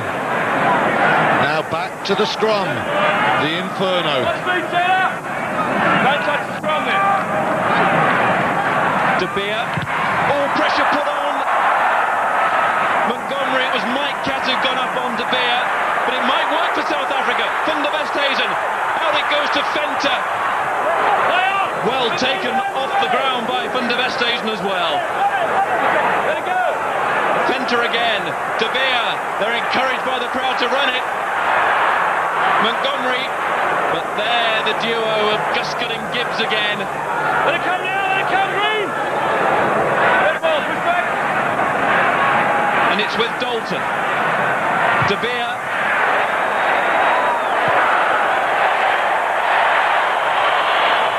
Penetrating kick. Lions will be looking at the clock. They'd settled for a 4-point deficit at half-time after that harrowing first 20 minutes or so. Good kick from De Beer. Picked his spot. But on that instance he was too slow and Cat's charge down could well have resulted in a score. It bounced the right way for South Africa, but the Lions are back in this game. Big line out this. Regan, Johnson. The Lions will just want to keep it tight here. Nothing fancy, nothing frilly. But that is excellent play from the Lions pack. A marvellous throw, a great take. And look at the body angles and drive from them here. Good play. Cat. He didn't have much time. Consequently, it's with Rossouw. We're surely now inside the final minute of this first half. Cat, course for the mark.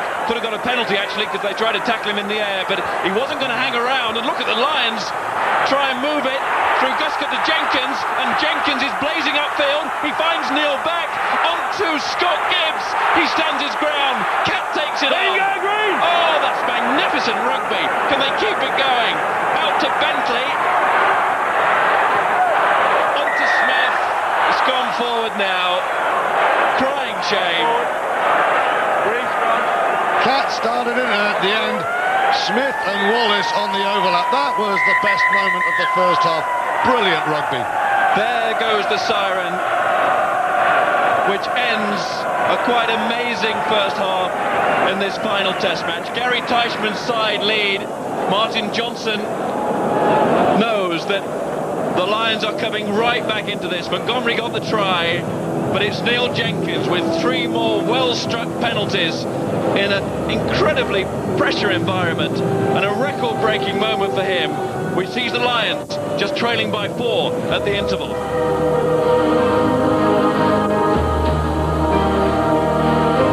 There's a unique golf challenge on Sky Sports 1 next Sunday. The Duke of York and Nick Faldo representing England against Scotland's Colin Montgomery and our own Gavin Hastings. That's next Sunday at 1 o'clock on Sky Sports 1. Right now, though, it's half-time in South Africa. Ellis Park, Johannesburg, the venue for today's third and final test between South Africa and the British Lions. South Africa leading by 13 points to 9. Let's see what happens now in the second half as we return to the stadium to join Stuart Barnes and Miles Harrison. 40 minutes of the tour left. And what a game we've had so far. Yes, we've had mistakes, but sometimes you have to ask why those mistakes are being caused. Yeah, the Lions really have come back hard at the Springboks. Great pace, great tenacity in this game. And you feel there will be more tries. Have a change at half-time as well. I just wonder what effect that will have. Yes, a change we hear for the Lions. Yes, Percy Montgomery got a first half try, but Jeremy Guscott has not come out for the second half. He's got an arm injury. Gary Teichmann has some strapping of his own, but it's Guscott off, and Alan Bateman has come on. There is Bateman. He's waited for this moment. 32 years, I believe, Miles. A tremendous tour. Can this be Bateman's 40 minutes? I wonder. Will it belong to another Welshman, Jenkins? What a 40 we got in front. So here we go, Jenkins. The Lions having clawed their way back into this match. They've been used to trailing in this series. They've always left it late to come back.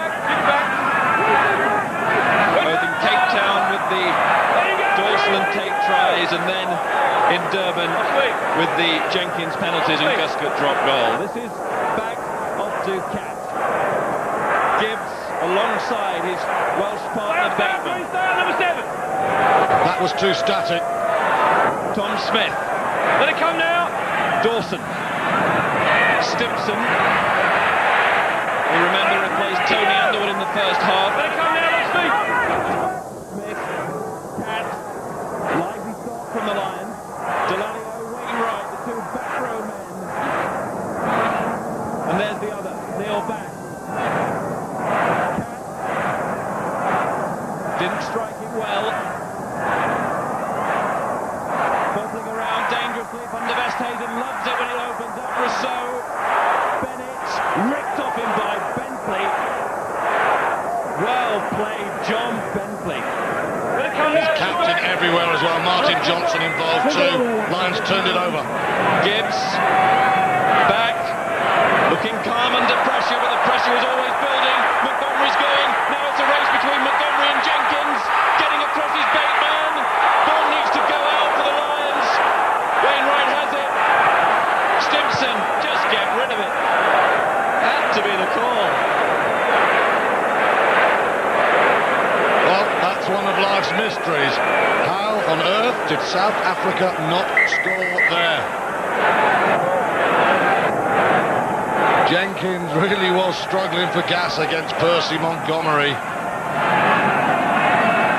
And this time, Delanio, flawless first half, hit so hard by Fenter that the ball goes loose. And look at Montgomery's pace against Jenkins. He's leaving him for dead. Nothing Bateman can do. Lions lucky to get away with that. Like Cat struggling now. And that would be a blow. Well, simply he has to stay on, doesn't he? Ah, yes, because Cat is doing everything that the Lions management wanted. He's changing the point of attack with those big missed passes. He's very influential, and today he's one of the men who might just get them back into this game. I suppose what would happen, Jenkins would move to fly half, Stimpson would go full back, Healy to wing, but it's not what the Lions want to be doing. No, it would lose the shape, the whole formation would go. Fenter with the catch. Plenty of muscle out there.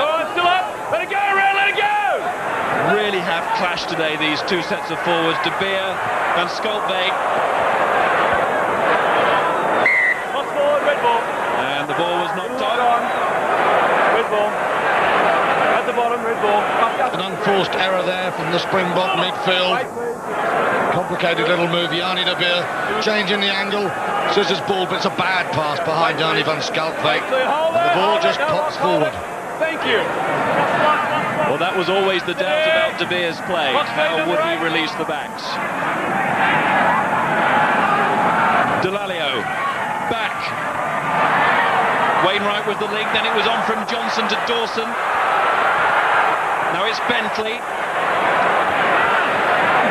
That was tremendous play from the British and Irish Lions back row. Marvellous footballing skill. Catch. Gibbs. Seeking out the opposition. He's got some heat detector on him, I think. Bateman. Back. Dawson. Catch. Bentley. And the knock-on from Regan. Green scrum. But you have to admire the willingness of the Lions to keep that ball in hand. It is their route to success, and they know it. And you've also got to hand it to the host side. South Africa really are defending brilliantly. Cad, lovely little switch with Bentley, but he's meeting a green wall, and there's Regan knocking it forward. Let's go. Teichmann into Cat. Penalty. Pretty obvious one as well. No, that's bad discipline from Michael Catt. No need for that. The ball was slow, and now Yanni De Beer will force them back. There's another casualty of the battle there, Gary Teichmann. Make a mark, please. Let's go. Make the mark. Let's go. The referee wants to get on with it. Let's go. To think that some people this week were talking about the Lions having their minds on the plane. It was never going to be the case. The commitment right the way through this tour has been exemplary. No, if their minds were on the plane, they would be in serious trouble. Self-preservation at stake. This South African team are fired up. Sure, they're making a few errors, but they really are playing at some pace. The Lions still in this game.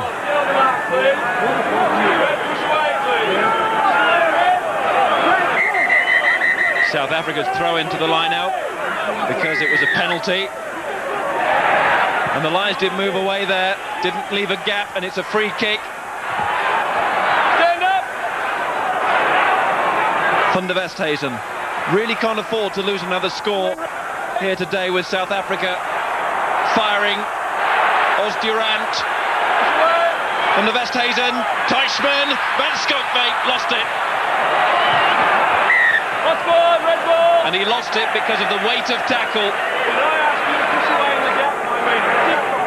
Yeah, well played, Rob Wainwright there. Put everything into that tackle as South Africa attacked again. Switching directions well. Neil Back couldn't stop Durant crossing the gain line. There's Van Scoutbeck, and it's Jeremy Davidson in. What a tremendous tour he's had. Dawson. Up steps Rossouw and nearly makes it. Oh, he's still got it. Great effort from Rossouw. Montgomery, Bennett, Snyman. And if he gets away so strong, have to snare him straight away. Van der Westhuizen, same could be said of him. He's going to score. Van der Westhuizen.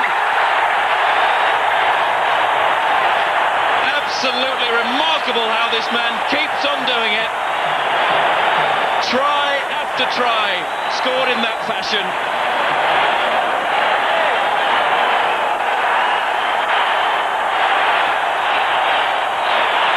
Ellis Park is alive. Van der Westhuizen, not had a great series, but his power is quite awesome. Dawson can't do anything, Bateman can't, and Jenkins, well, he just doesn't have the pace when you've got a man like Van der Westhuizen. Look at the body angles.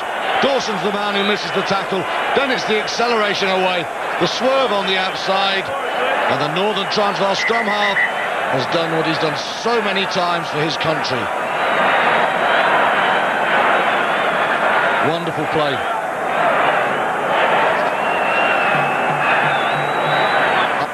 And De Beer to take the kick. Sumptuous try from Joost van der Westhuizen. Now it's going to be a test of character for these Lions. They rocked South Africa with the way they came back, but the South Africans started this half well and could go 11 points clear.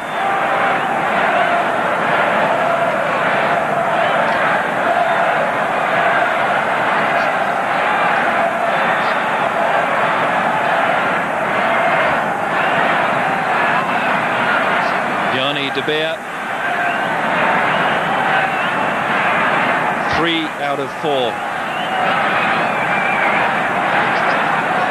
Will it be 4 out of 5? If it is, then there's starting to be a bit too much daylight between the two teams. 18-9 at the moment. De Beer with the scars to show for his efforts. He's got another. It's 29. Well, Dawson the hero, but this time the villain. Just watch him now. This is where it happens. The tackle there is missed. And Van der Westhuizen will just go. And he's away. Great acceleration. But Dawson scored in that bottom right-hand corner in the first test. But it was his mistake that let his opposite number in this time. Now, they've done it before, they will have to do it again, but that is not the restart that they wanted, the British and Irish Lions. That's a scrum back on halfway. That is the last thing they needed. South Africa with their tails up now. No doubt they'll drive the Lions back.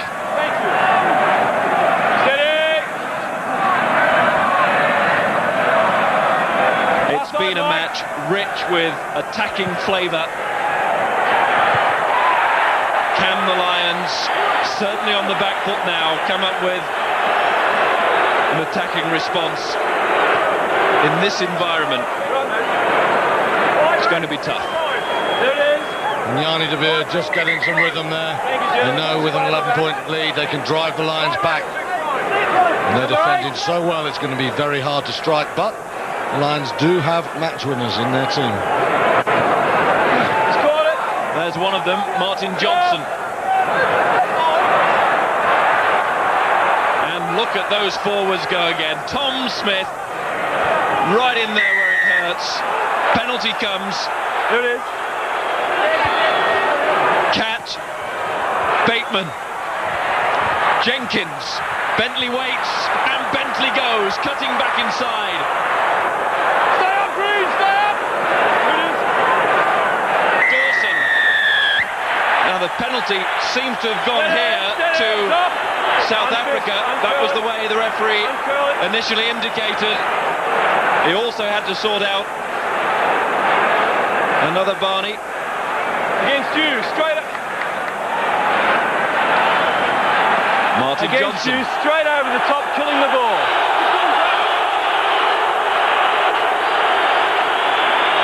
Lions captain accused of killing the ball, but this is ferocious. There it is. Johnson goes over the top. There's the penalty. Tide is turning against them, Miles.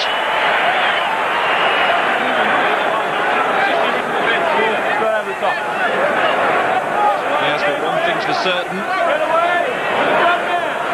This Lions side will endeavour not to get stranded. Well, they won't lie down, not unless they're put on the ground by some of this Springbok tackling. Big 5 minutes or so coming up now. South Africa could crush the life out of the Lions with another score. De Beer's drop goal! Never going through. But he is looking confident now. Forwards are laying the platform and he's starting to drive the Lions back. Yanni de Beer is doing exactly what he was picked for. Neil Jenkins recovered from a quite huge hit from Peter Rossouw. Henry Honiball. And off comes Percy Montgomery. Now that looks to me to be a tactical decision. Well, with an 11-point lead and Henry Honiball's defensive skill, it's going to make it harder still for the Lions. Many people rate Honiball as a centre more than a fly half. Well, let's see how he performs in that centre role, straight into action. Luckily, straight into Bateman and Gibbs. Van der Westhuizen lost it. But it was tapped on by a Lion hand or paw. Not the place to run, Alan Bateman and Scott Gibbs. Well, there's men over the top there. His back was given the knock-on against him. The Springbok men did dive over. De Beer testing out this Lions defence again. Jenkins wasn't going to make that. Stimpson got it. Another excellent high ball from the fly half. Tom Smith, who was never going to kick. Dawson, catch, chance to move it. Bateman's got it. He's got Jenkins outside him. Still Alan Bateman. Jenkins, Bentley. Oh, he just tried to find a way back inside. It was a little bit cruel the way the space kept closing down on him. Dawson slings it anywhere. Tom Smith's got it. Now, Delalio on to Stimpson. Stimpson to go. Tracked by Snyman. Delalio's there. How did he stay there? Incredible effort. Can they get the result? Tom Smith. They come now. Great defence from South Africa, though. They've got a net across this pitch and they've stolen it. Yep, they've ripped it back. Trouble here. Erasmus gives him with a challenge. So was Wallace the prop. Let it go. Delalio Rossouw says, I'm on my feet to the referee. Bennett, Teichmann, opening up all over the field here. Teichmann again. Let it go, let it go! Slung out for Van der Westhuizen, Erasmus, and eventually the knock-on.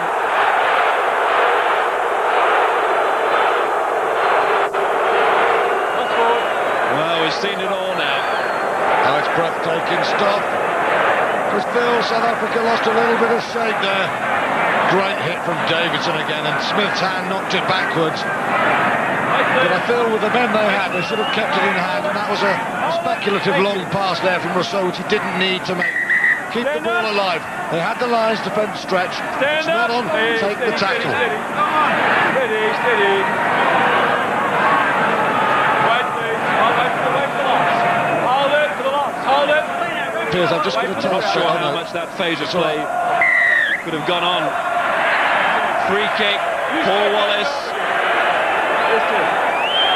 Van der Westhuizen, Erasmus. Let it go, Red. The great thing is, neither side wants to drop the pace.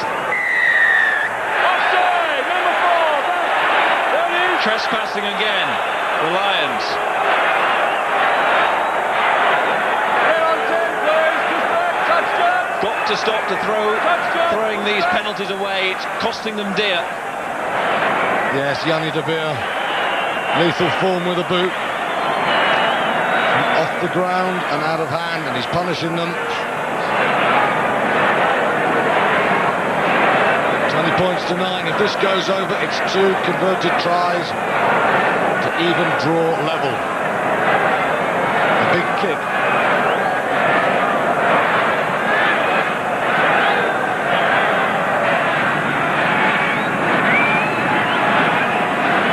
De Beer, who before this match scored over 100 points in 9 matches this South African season. That's a good return.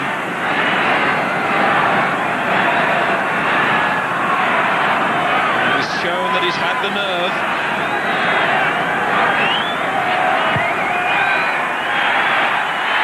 Oh, as close as you can get. To run it back.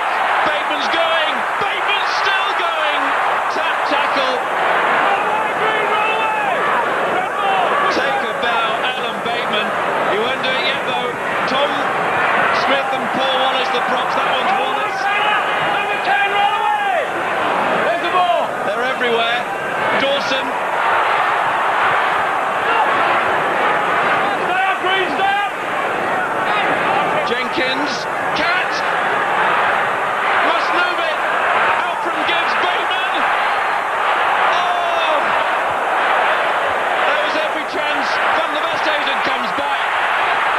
Jenkins tries to find some reserves from somewhere. Ball out on the full.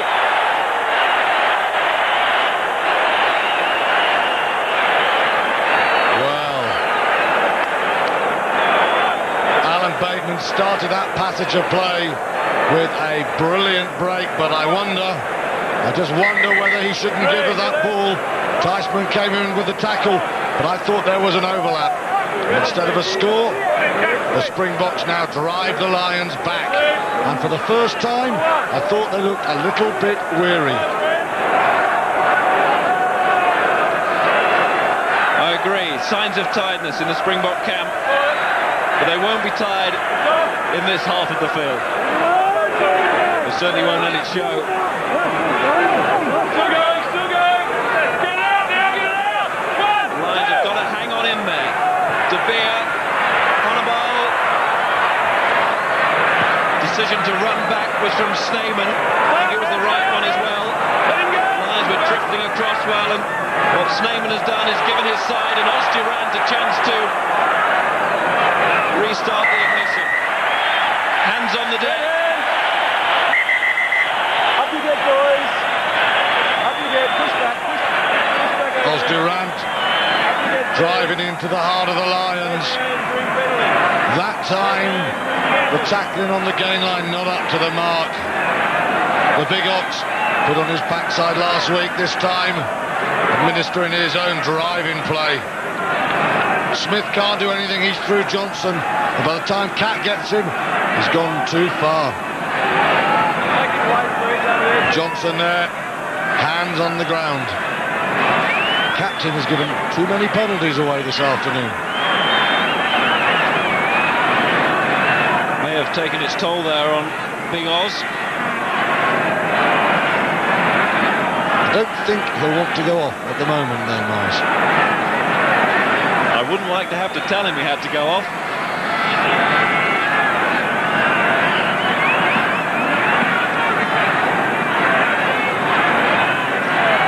Just about a quarter of the match left.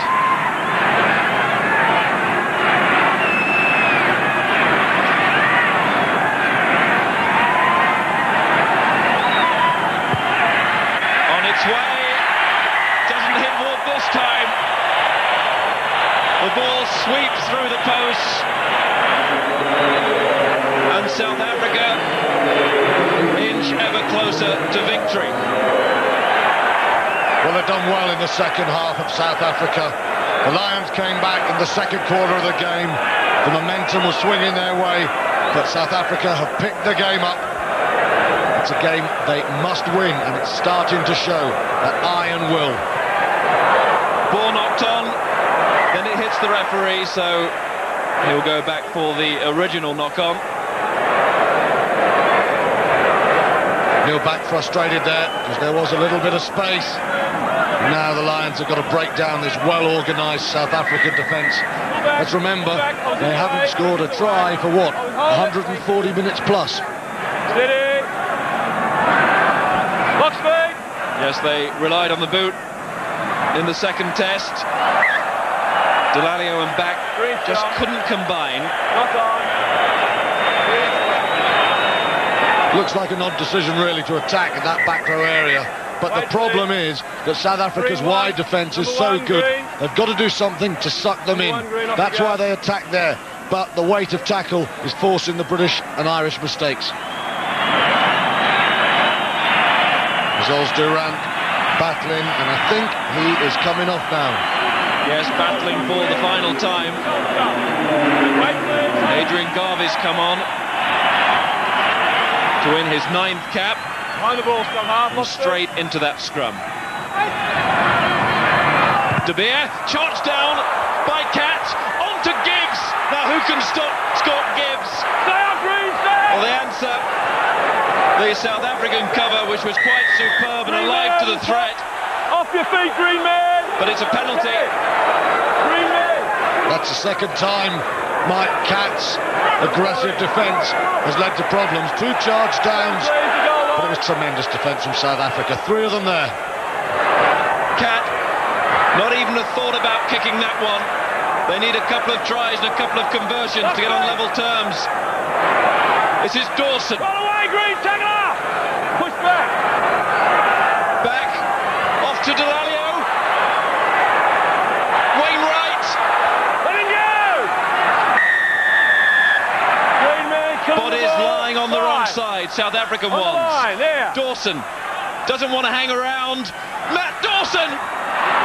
Regan goes in. Meters short.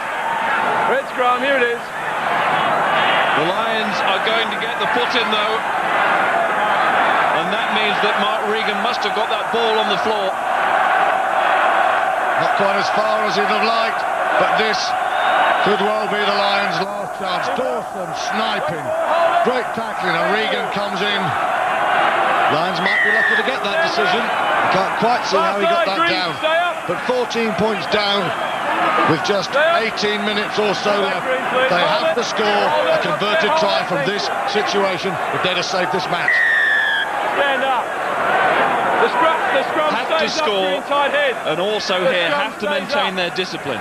Wait, please. Wait. Yeah, they must keep the ball. They simply must. They cannot take a risk. They can't throw a long pass to no one. It's got to be quality. It's got to be discipline. Put it in, Red. They've worked so hard on this scrum during the tour. It was a weak point early on. but they eradicated those problems, and now they look for that line. Back off to Dawson.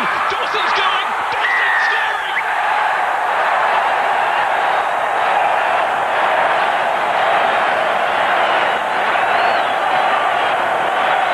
Now we've got a game on.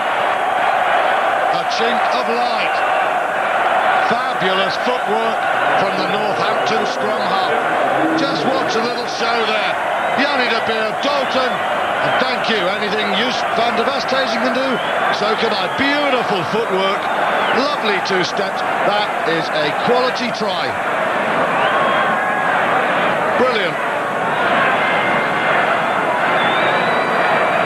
The second exquisite score from Matt Dawson in the series. Jenkins, it's over. And they've reduced that gap to 7. Still a long way to go. That's just given them a glimmer of hope. 27 minutes gone in this second half.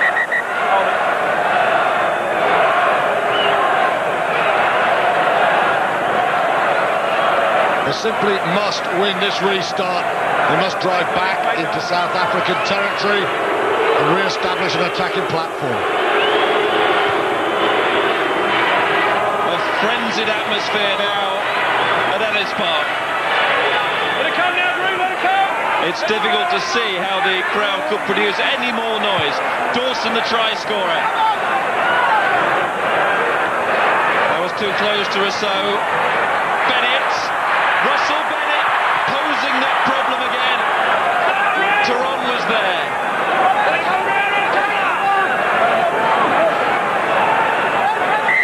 Stand up. And the referee Touch judge. again wants a word. Because the touch judge is in. Push away, please.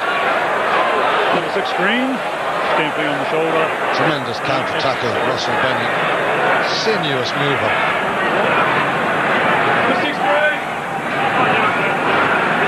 It's a South African player who's being pulled out as we watch this. And that player is Andre Venter. Stamping on the shoulder, away from the ball. You're on a caution. If you repeat the infringement, you'll leave the field. Do you understand? Very clear. Caution, skipper. Here. Well, there's a few of these players now on the cliff edge. I think we're going to get a good look at it here. Andre Venter on this near side. Oh yes, clear illegal use of the boot. Straight up and down. But you know, I have to say, there's no doubt Rob Wainwright was also holding him and stopping him going forward and playing. He had a right to be annoyed, and I don't think that was aimed at the head. No, I don't think it was aimed at the head. But it wasn't a rough, was it? It was a stamp. Oh yes. Dawson, Delalio, Cat, Bentley, oh, round one, kicked on by Bateman. I'll tell you what, if the Lions get out of this, they haven't got Ian McGeechan as their coach, they've got Midas. Talk about team spirit. Every one of them down there. Could win a game with mind games and positive thinking. This Lions team would be home. But South Africa's defence holding firm. Bring it up, please, Green. There's the mark. I thought you were going to say Houdini, Miles. You surprise me every day.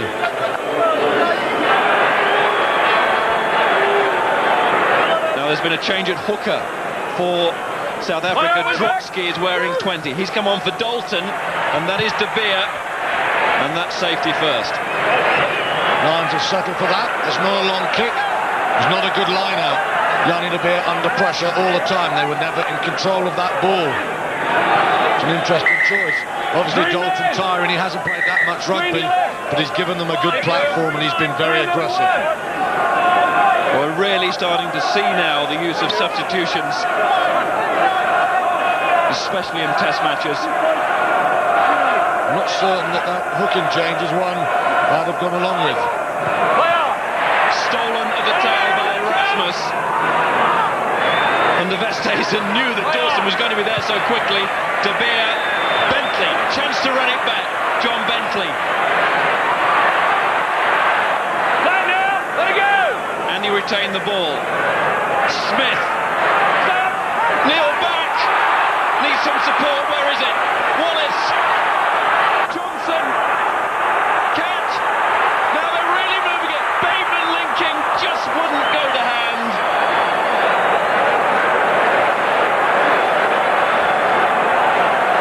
Lions will throw to the line out. We've got 9 minutes left plus injury time. Play on, thanks. Play on. Well, that attack told you everything about the Lions on this tour. Neil back, Wallace in support, then Martin Johnson with a lovely pass. Cat, it was a chance. Get up, please. Take him off. Take him off. Jenkins not quite flat enough, but brilliant interlinking play with the forwards. Martin Johnson carrying the ball so much more this tour than we've seen in the Five Nations. And if that pass had just been a yard deeper, well, they had half a chance at a 2-on-1. Another change. Justin Swart has come on. Back you go, Tom. And Yanni De Beer, we saw that cut earlier, that's opened up. So an enforced change there with a blood injury, so Honiball has moved straight into fly half.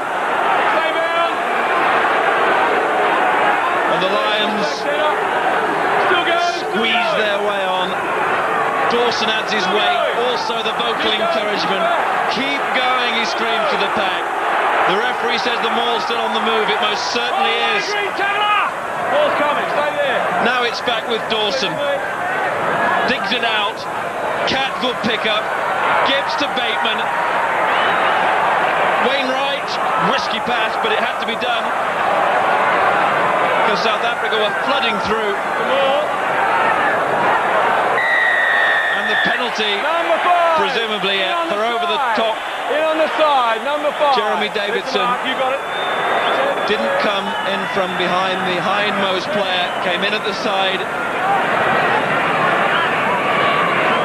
Yeah, no doubt about that.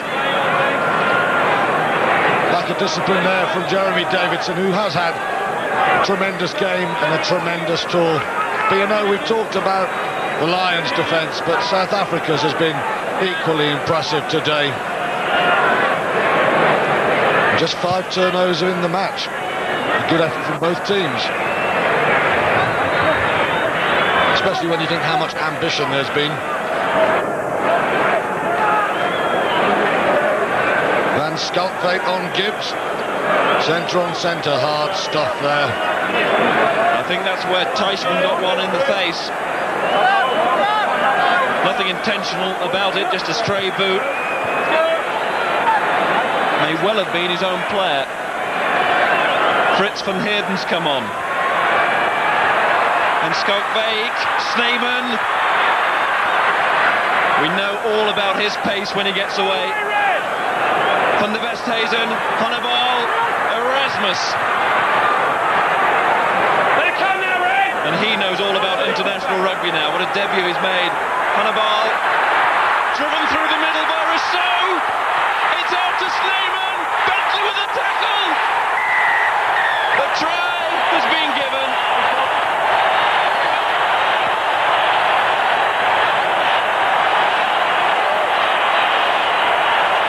And a tremendous score for South Africa. Belonged to Peter Rossouw, the Western Province winger. He made that try.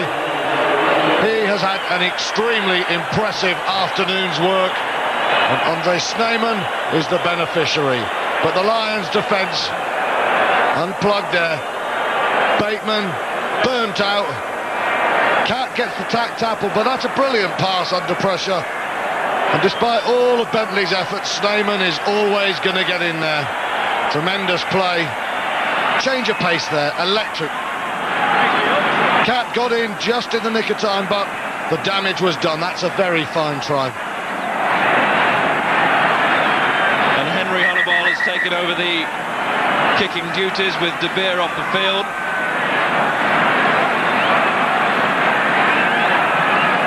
suppose that could well be that.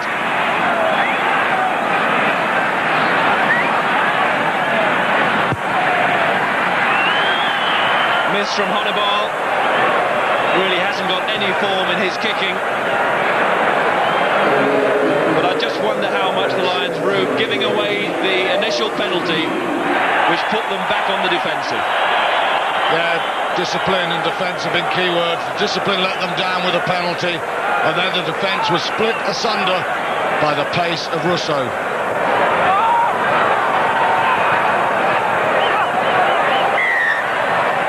Well, it's been South Africa who have scored the tries again.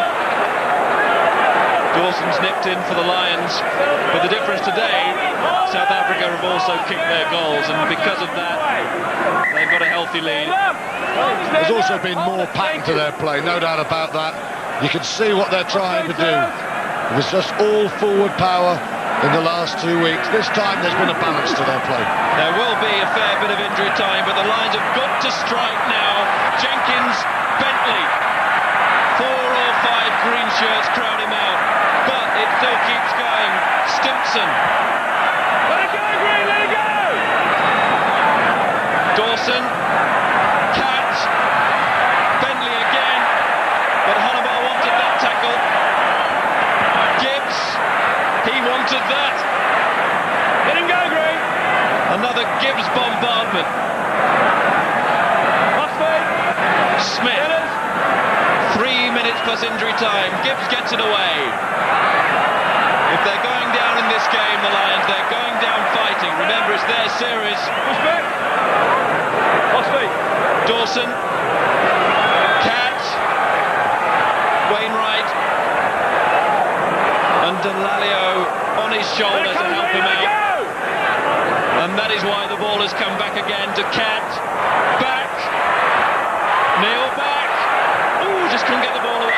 Regan's taken it, but it was clearly knocked forward. I am bruised just watching this from the commentary box. What a battle this has been. South Africa's defence has been outstanding. The Lions can't put the pace on it. And look at that. Van der Westhuizen in big on back.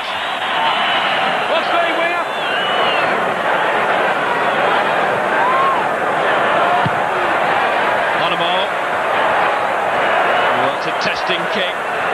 Jenkins. And there making his mark, Justin Swart. And the penalty has been given for Jenkins' reaction. Hold it. You missed him, but you still swung it. Give it yourself. There it is, 10.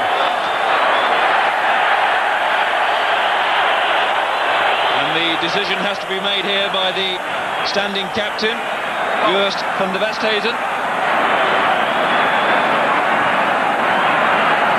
That's the most pathetic punch I've seen thrown on tour, but it was ill-discipline. I think Neil Jenkins was disappointed with himself.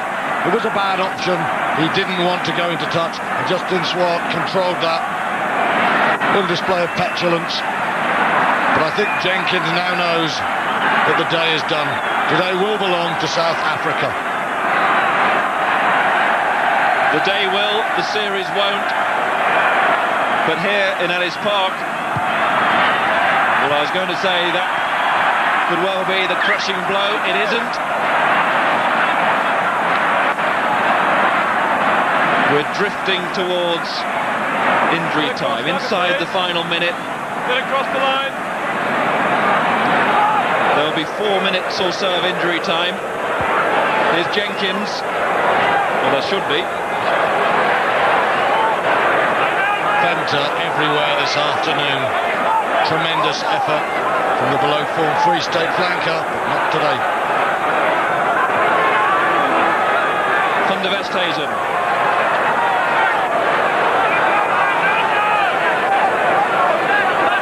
Still there for the scrum half. Honiball, and it's beautifully along the line out to Rossouw. Are they going to try to finish off? They are!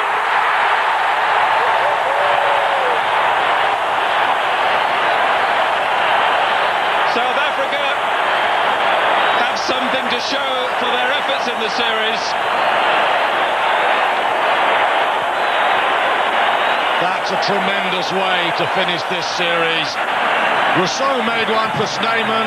This time, Snyman makes it. What a beautiful pass. Bedded in, perfect. And Rossouw, he cuts inside 2 tacklers through Jenkins for a quite magnificent score. But the pass of Andre Snyman was sublime. That's beautiful. And Bennett's ball there. That's high-quality back play.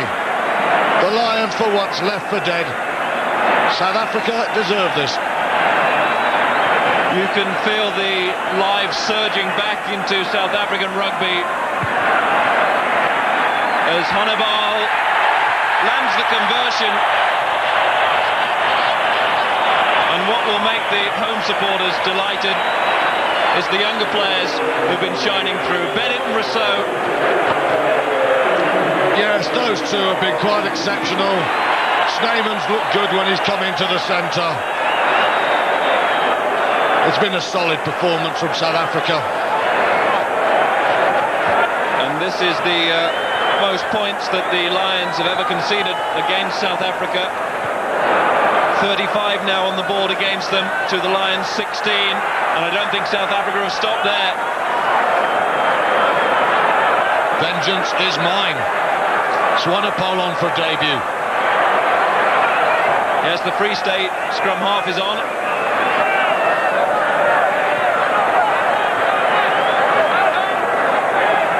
Honiball, Van Schalkwyk. What was I saying about Midas?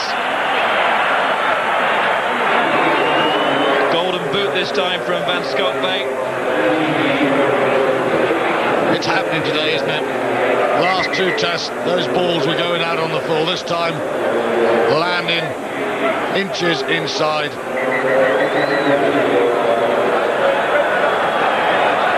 Austin Healy will get another taste of Lions test action as he replaces Matt Dawson. Dawson the try scorer.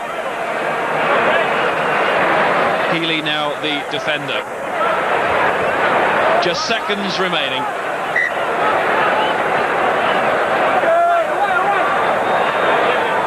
And the Lions really have been overpowered this half. They've been brave, but South Africa determined not to lose 3-0, surging forward. Honiball. That's the Lions 22. Honiball is the try line that they've got in mind. South Africa. Van Schalkwyk, Trotsky. Look at the power, it's quite awesome. Venter drove on. Honiball. The siren is gone. This will be the last move. And the referee calls it in. South Africa have again avoided the whitewash on home turf. They did it against New Zealand last year. They've done it against the British and Irish Lions this year. Few words there from Martin Johnson. Not now though, he will realise and he will reflect on a highly successful series. And there, for me, one of the men of the match, Peter Rossouw. It's been a good day for South Africa's youngsters. But Johnson, he can be proud of his team. They've come to South Africa and they've won the series. They'd have settled for 2-1 when they left Britain, Miles. Yes, they would. And it's important on a day like this, much as we must praise South Africa for a quite superb performance, we must also remember that it's the Lions who have won the series 2-1. Yeah, Van der Westhuizen came back to form today. Crucial try. Just too much power for the Lions. Mike Cat, he had a good game. Bentley tried his best, but it wasn't to be. South Africa just too strong today. It has been a highly professional tour from the Lions, just couldn't finish it with a test victory at Ellis Park. But as you can see, Graham Simmons is readying himself to have a word with those Lions players. But before all of that, they gather round for one last show of team spirit. Well, that's been one of the things that's marked this tour. Tremendous spirit. They've been together from the first day in Weybridge. They came here to do one thing and one thing only: win the Test series. I remember Tim Rutber said that to me before Mpumalanga, and they've done it. Yes, they've been in this together. England, Ireland, Scotland, Wales. The Lions so special. And here's Mike Catt with Graham. Miles, thank you very much. A little huddle here for the boys. As John Bentley were telling you in there, we were the winners. Does it feel like that at the moment, though? Yeah, I suppose it was one of those games really that we came out. We played, I think, some very, very good rugby. I think the first half we just threw the ball away, and we had opportunities to score tries. But fair play to the Box. They did exceptionally well, rounded off all their moves, and you know it's great to play again. And it's been awesome. It's been a great tour. Their defence was awesome, but you gave away a lot of penalties early on, which didn't help the cause. Yeah, that, and obviously they got a goal kick at our Yanni. We always knew he'd got to kick goals. Had a second half as well, just mindless penalties when we're in crucial positions where we could have scored. But you know, it's the name of the game. It's the way life goes. But we've won it 2-1, so series in the bag. The ambition was terrific today. I mean, just the execution on occasions wasn't quite right. But the frustrating thing was the door was open for you there, just in the second half, in the beginning of it, certainly. Yeah, I mean, there again, opportunities were there, and if we'd take them, I think we probably could have beaten them. But you know, fair dues to them. They did everything well, and they scored points. Well done, Mike. Thanks for talking to us. Mike Catt, South African born. He knew all about the strength of Yanni de Beer and his kicking at goal. They played against each other at school and under 21 level. And Stuart, de Beer did make his mark today, didn't he? Yes, he did. He gave them structure. And for once, men like Wallace didn't have enough. But Cotton, 2-1. Yes, that's the message from Frank Cotton, 2-1. And it's important to keep that at the forefront of the mind. This Cotton has everything to be proud about. Tremendous effort. Take a break first before we go back to him. Ian. It has been a highly professional tour, hasn't it? Rob, Cat.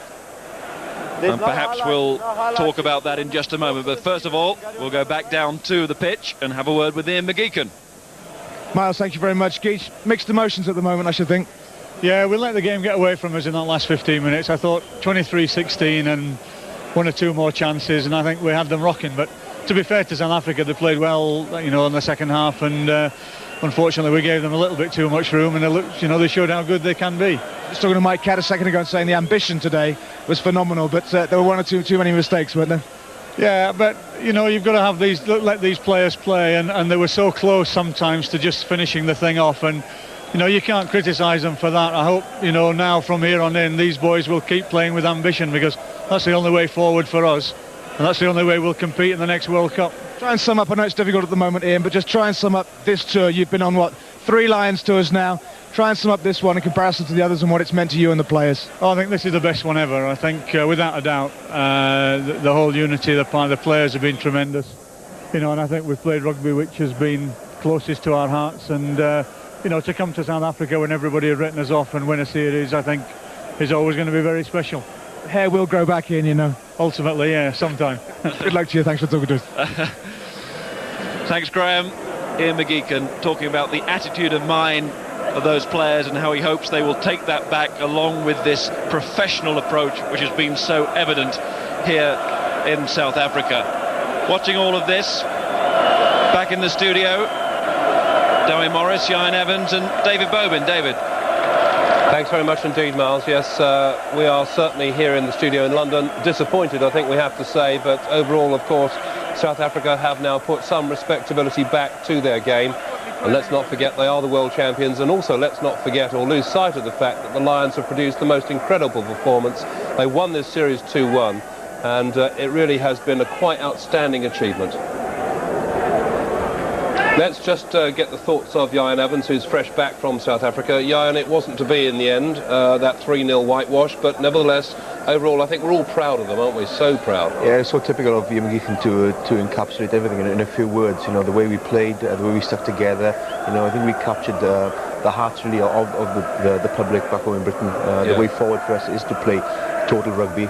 and we tried to do so. Full credit to South Africa. They came back hard in the second half. We had a couple of opportunities, didn't capitalise, but full credit to South Africa. They finished off their moves very, very well. It wasn't to be the Lions' day, was it, Dowie? But nevertheless, as Jan said, it's sort of everyone has learnt something from this, and rugby, really, in the Northern Hemisphere, has had a tremendous boost in the arm from this. Definitely. I mean, the lads unfortunately couldn't finish off the moves at 23-16, as was described. They had a chance if one or two balls had again gone to hand. You know, who knows? You could have had a draw and then another drop goal to win the game. They came back. I mean, credit to South Africa. They finished superbly. But I think one of the loveliest moments there is when they all huddled together and the hands came over the top, and Jan will know that's basically what's brought them through. Obviously good coaching. At the end of the day, the spirit that those guys have shown was encapsulated for me just in that moment. Well, let's cross back to the stadium. We can now hear from the try scorer, Matt Dawson. He's with Graham.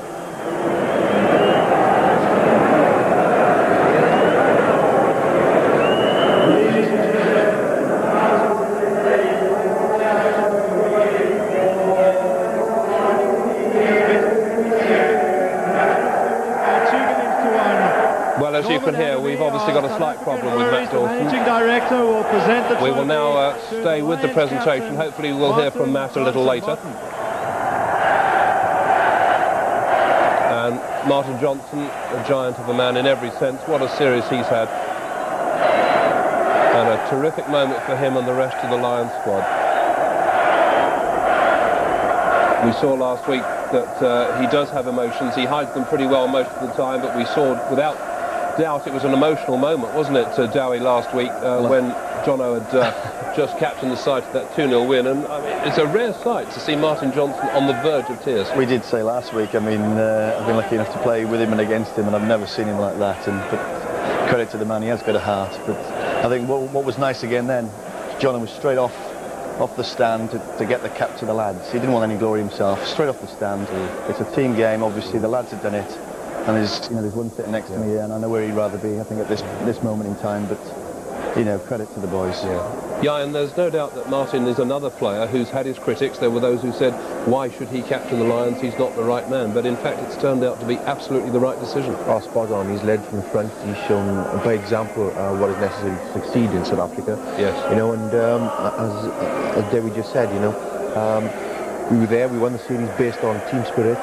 We stuck together through thick and thin, in the face of adversity. And we came through with a series win, and that's what it's all about. And as soon as he got presented with a cup, he went back in amongst of all the players and said, right, this is ours, this is for us, boys. And I think the Springboks perhaps felt that he was there to be taken, but he was not a man to be underestimated, was he, Martin Johnson? And he doesn't stand back from any provocations. He'll be there in the thick of it, and you'll never take a step back. No. And that's what you need. When you're in South Africa, you can't afford to show that you're intimidated. Rossouw, the man of the match, we can now hear briefly from him. Yeah, the guys played well, and we're just glad we won there. All right, tell us about your performance. You guys seem to be enjoying yourselves out there in that second half. Yeah, the forwards were giving us a lot of ball, and we were swinging the ball around a lot, so I'm quite happy with the team of Rossouw. Are you guys now feeling a lot more confident heading towards the Tri-Nations against New Zealand 2 weeks' time? Definitely, we'll give it our best shot. Looking forward to a good break in Cape Town? Yes. Peter, well done, congratulations. That's Peter Rossouw, and you can hear the Lions supporters behind us. They are absolutely going ballistic. The Lions are doing their lap of honour. We're going to hope to pick up Martin Johnson in a few moments' time, have a word with him. But right now, we're going to go and find Joost van der Westhuizen, who is the captain for the Springboks on the field. And here he is, Joost, one of the three skippers on the field today. Much better performance for you guys. Yes, excellent. We wanted to come out here and give the guys a hiding, and that's what we did. And the guys played with passion and pride. There was a time in the first half where it looked like they were actually drawing you guys into a little bit of a physical confrontation. Was the word at half-time to forget about it, get on with the game? That's it. We wanted to come out here and play rugby, and that's what we did, and that's why we had that big score, And you got another try? Well, I have to say thank you to my guys, to the 15 guys out there. All right, Joost, I believe it's also the first time you've ever captained a side to a victory. You've captained Northerns twice, you lost both those games. Well, it's excellent to have a first win as captain. Thanks. All right, enjoy your celebration tonight, Joost. Congrats. Thank you. Thank you. And we hope Gary Teichman is also doing okay as well. Right, if we can ask Russell just to hang on a second there, and we'll just quickly go over here and grab our Most Valuable Player Award. Russell Bennett, congratulations on a great game. This is your most valuable player, courtesy of Boots and All. And some great scenes from Ellis Park in Johannesburg. It's been a terrific series for the Lions. They may have lost today, but overall, the Lions were the winners. They've taken the series 2-1. We're back in a couple of minutes. Well, these are great scenes at the end of the final test, the third and final test from Ellis Park in Johannesburg. The Lions have been beaten today, but of course they've taken the series 2-1. 35-16 was the final margin today, and without doubt South Africa a much more forbidding side today. Certainly in the second half they had too much gas for the Lions, and the Lions, it was a pretty brave performance from them, but it wasn't enough today. But like I say, huge credit to them overall for the series success. Well, now, just a reminder of the great boxing that's coming up on Sky. 3 world title fights coming your way this month on Sky Sports, featuring Lennox Lewis, Prince Nazim, and tonight at 8, Steve Collins when he defends his WBO super middleweight title against the American Craig Cummings. That's this evening at 8 o'clock here on Sky Sports 1. Now, this is the full-time scoreboard, just confirmation of that. The British Lions losing by 35 points to 16. The only try for the Lions coming from Matt Dawson, but a pretty open performance from South Africa. 4 tries for them. Montgomery, van der Westhuizen amongst the early scorers. And these are the match facts, if you like to break down the game into these statistics, as I know most of you do. And I guess in a way that tells its own story.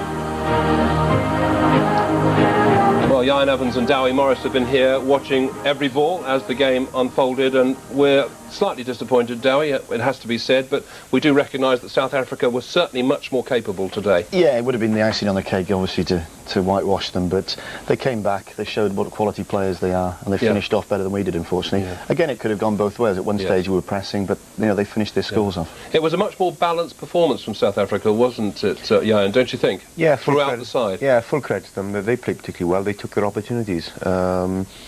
But I felt that 16-23, we pulled back to 1 try. I thought we had a couple of chances there. Yes. We might have, you know, come back close to them, and they tend to get a bit ratty, you know, and again we put them under pressure. But full credit to them, they came back immediately after Matt Dawson scored, and then the gap got a little bit too much for us. Yeah, in the simple terms, what was the problem in the second half? Where did the Lions go wrong?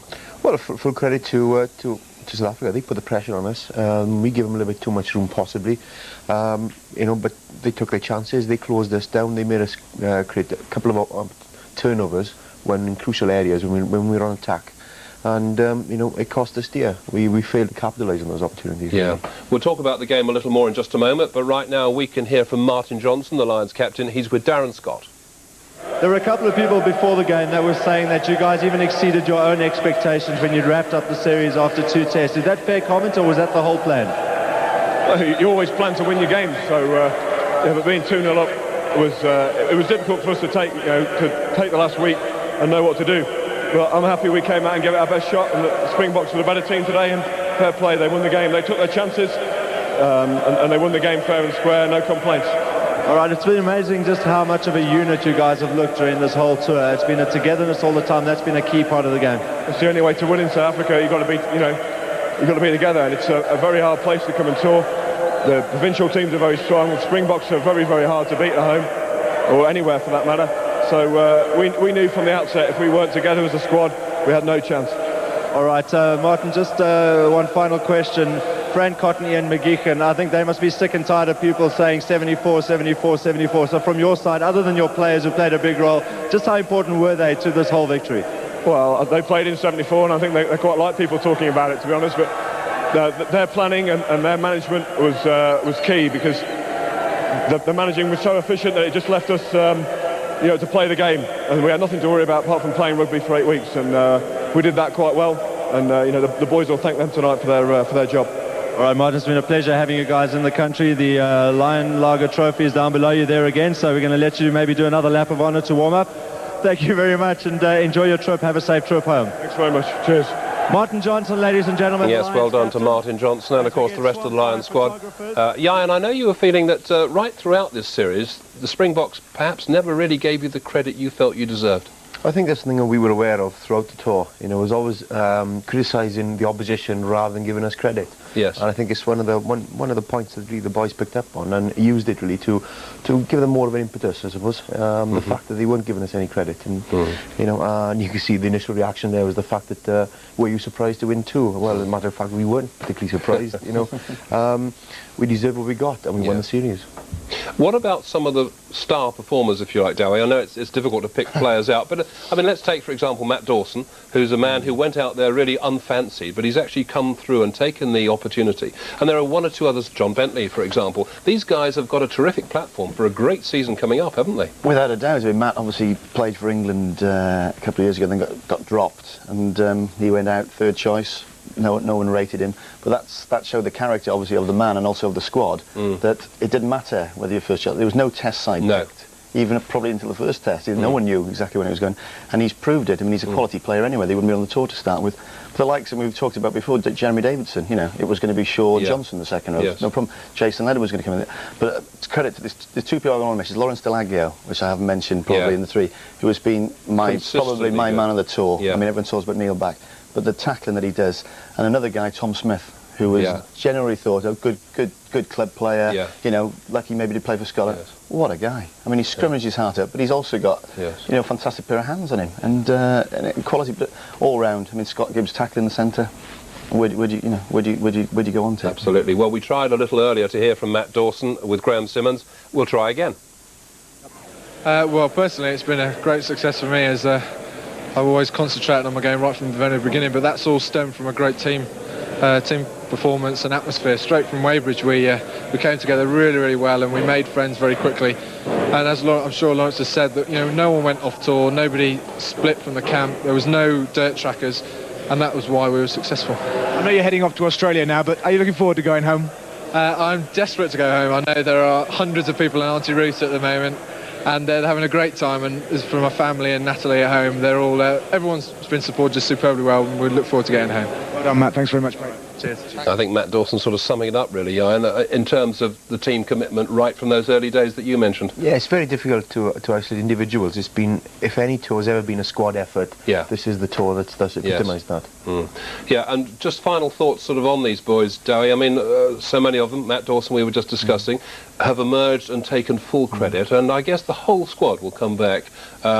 We all need to pat them on the back, really, don't we? Definitely. I mean, just hope, as Ian McGeechan said, it's the only way to take on and win World Cups. They've got to go back now to their home nations, Ireland, Scotland, wherever, and their coaches, managers, whatever, have got to adapt this style of play. You know, you've got to scrummage and line out well, fair enough, but the support play that they've showed you with backs and back row linking, but also the front 5. And we always told that the many tackles a front 5-4 can do will win you games, and it's proved it today, and I just hope this is taken on now, and then we can, in 1999, go to the World Cup, and one of the home nations win it.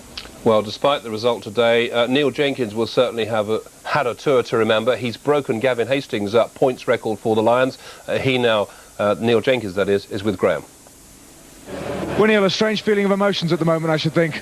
Yeah, it is. Obviously, you know, to win the series, but to have lost today and still receive the trophy is a little bit strange, but, you know, we'll take it. There was a little huddle at the end there, and John Bentley was telling everybody, we are the winners, we are the winners. And he's right. Oh, most definitely. You know, we were 2-0 up before today's game, and it's been a tough week. You know, we celebrated a little bit last Saturday, and, you know, we were proud to have won the series last week. And to come here today and, you know, under a lot of pressure again, and they were expecting a win. And to be fair to them, they played extremely well, and they deserved a win. Do you feel perhaps that winning 3-0 was, if you like, a bridge too far for the British Lions? As I think, you know, no other side has done it before against South Africa, ever whitewashed them. But, you know, we were keen all week. We were looking forward to the game, and, you know, obviously trying to make it 3-0. But as I say today, you know, fair dues to South Africans. They played extremely well and deserved their win. Good luck to you, Neil. Thanks for talking to us. Thanks a lot. Cheers. Thanks. Well done, Neil Jenkins. Well, we're virtually out of time. Ian Evans, Dowie Morris been in the studio. Very brief final word from you, Ian. I think it's one thing we've got to learn from this tour. We cannot rest on our laurels. We play total rugby. We don't wear numbers in our jerseys, and that's the way forward for Northern Hemisphere rugby. Terrific, boys. Thanks for your company today. That's it from us for now. We'll see you again very soon. For now, though, we've got to say well done to the Lions.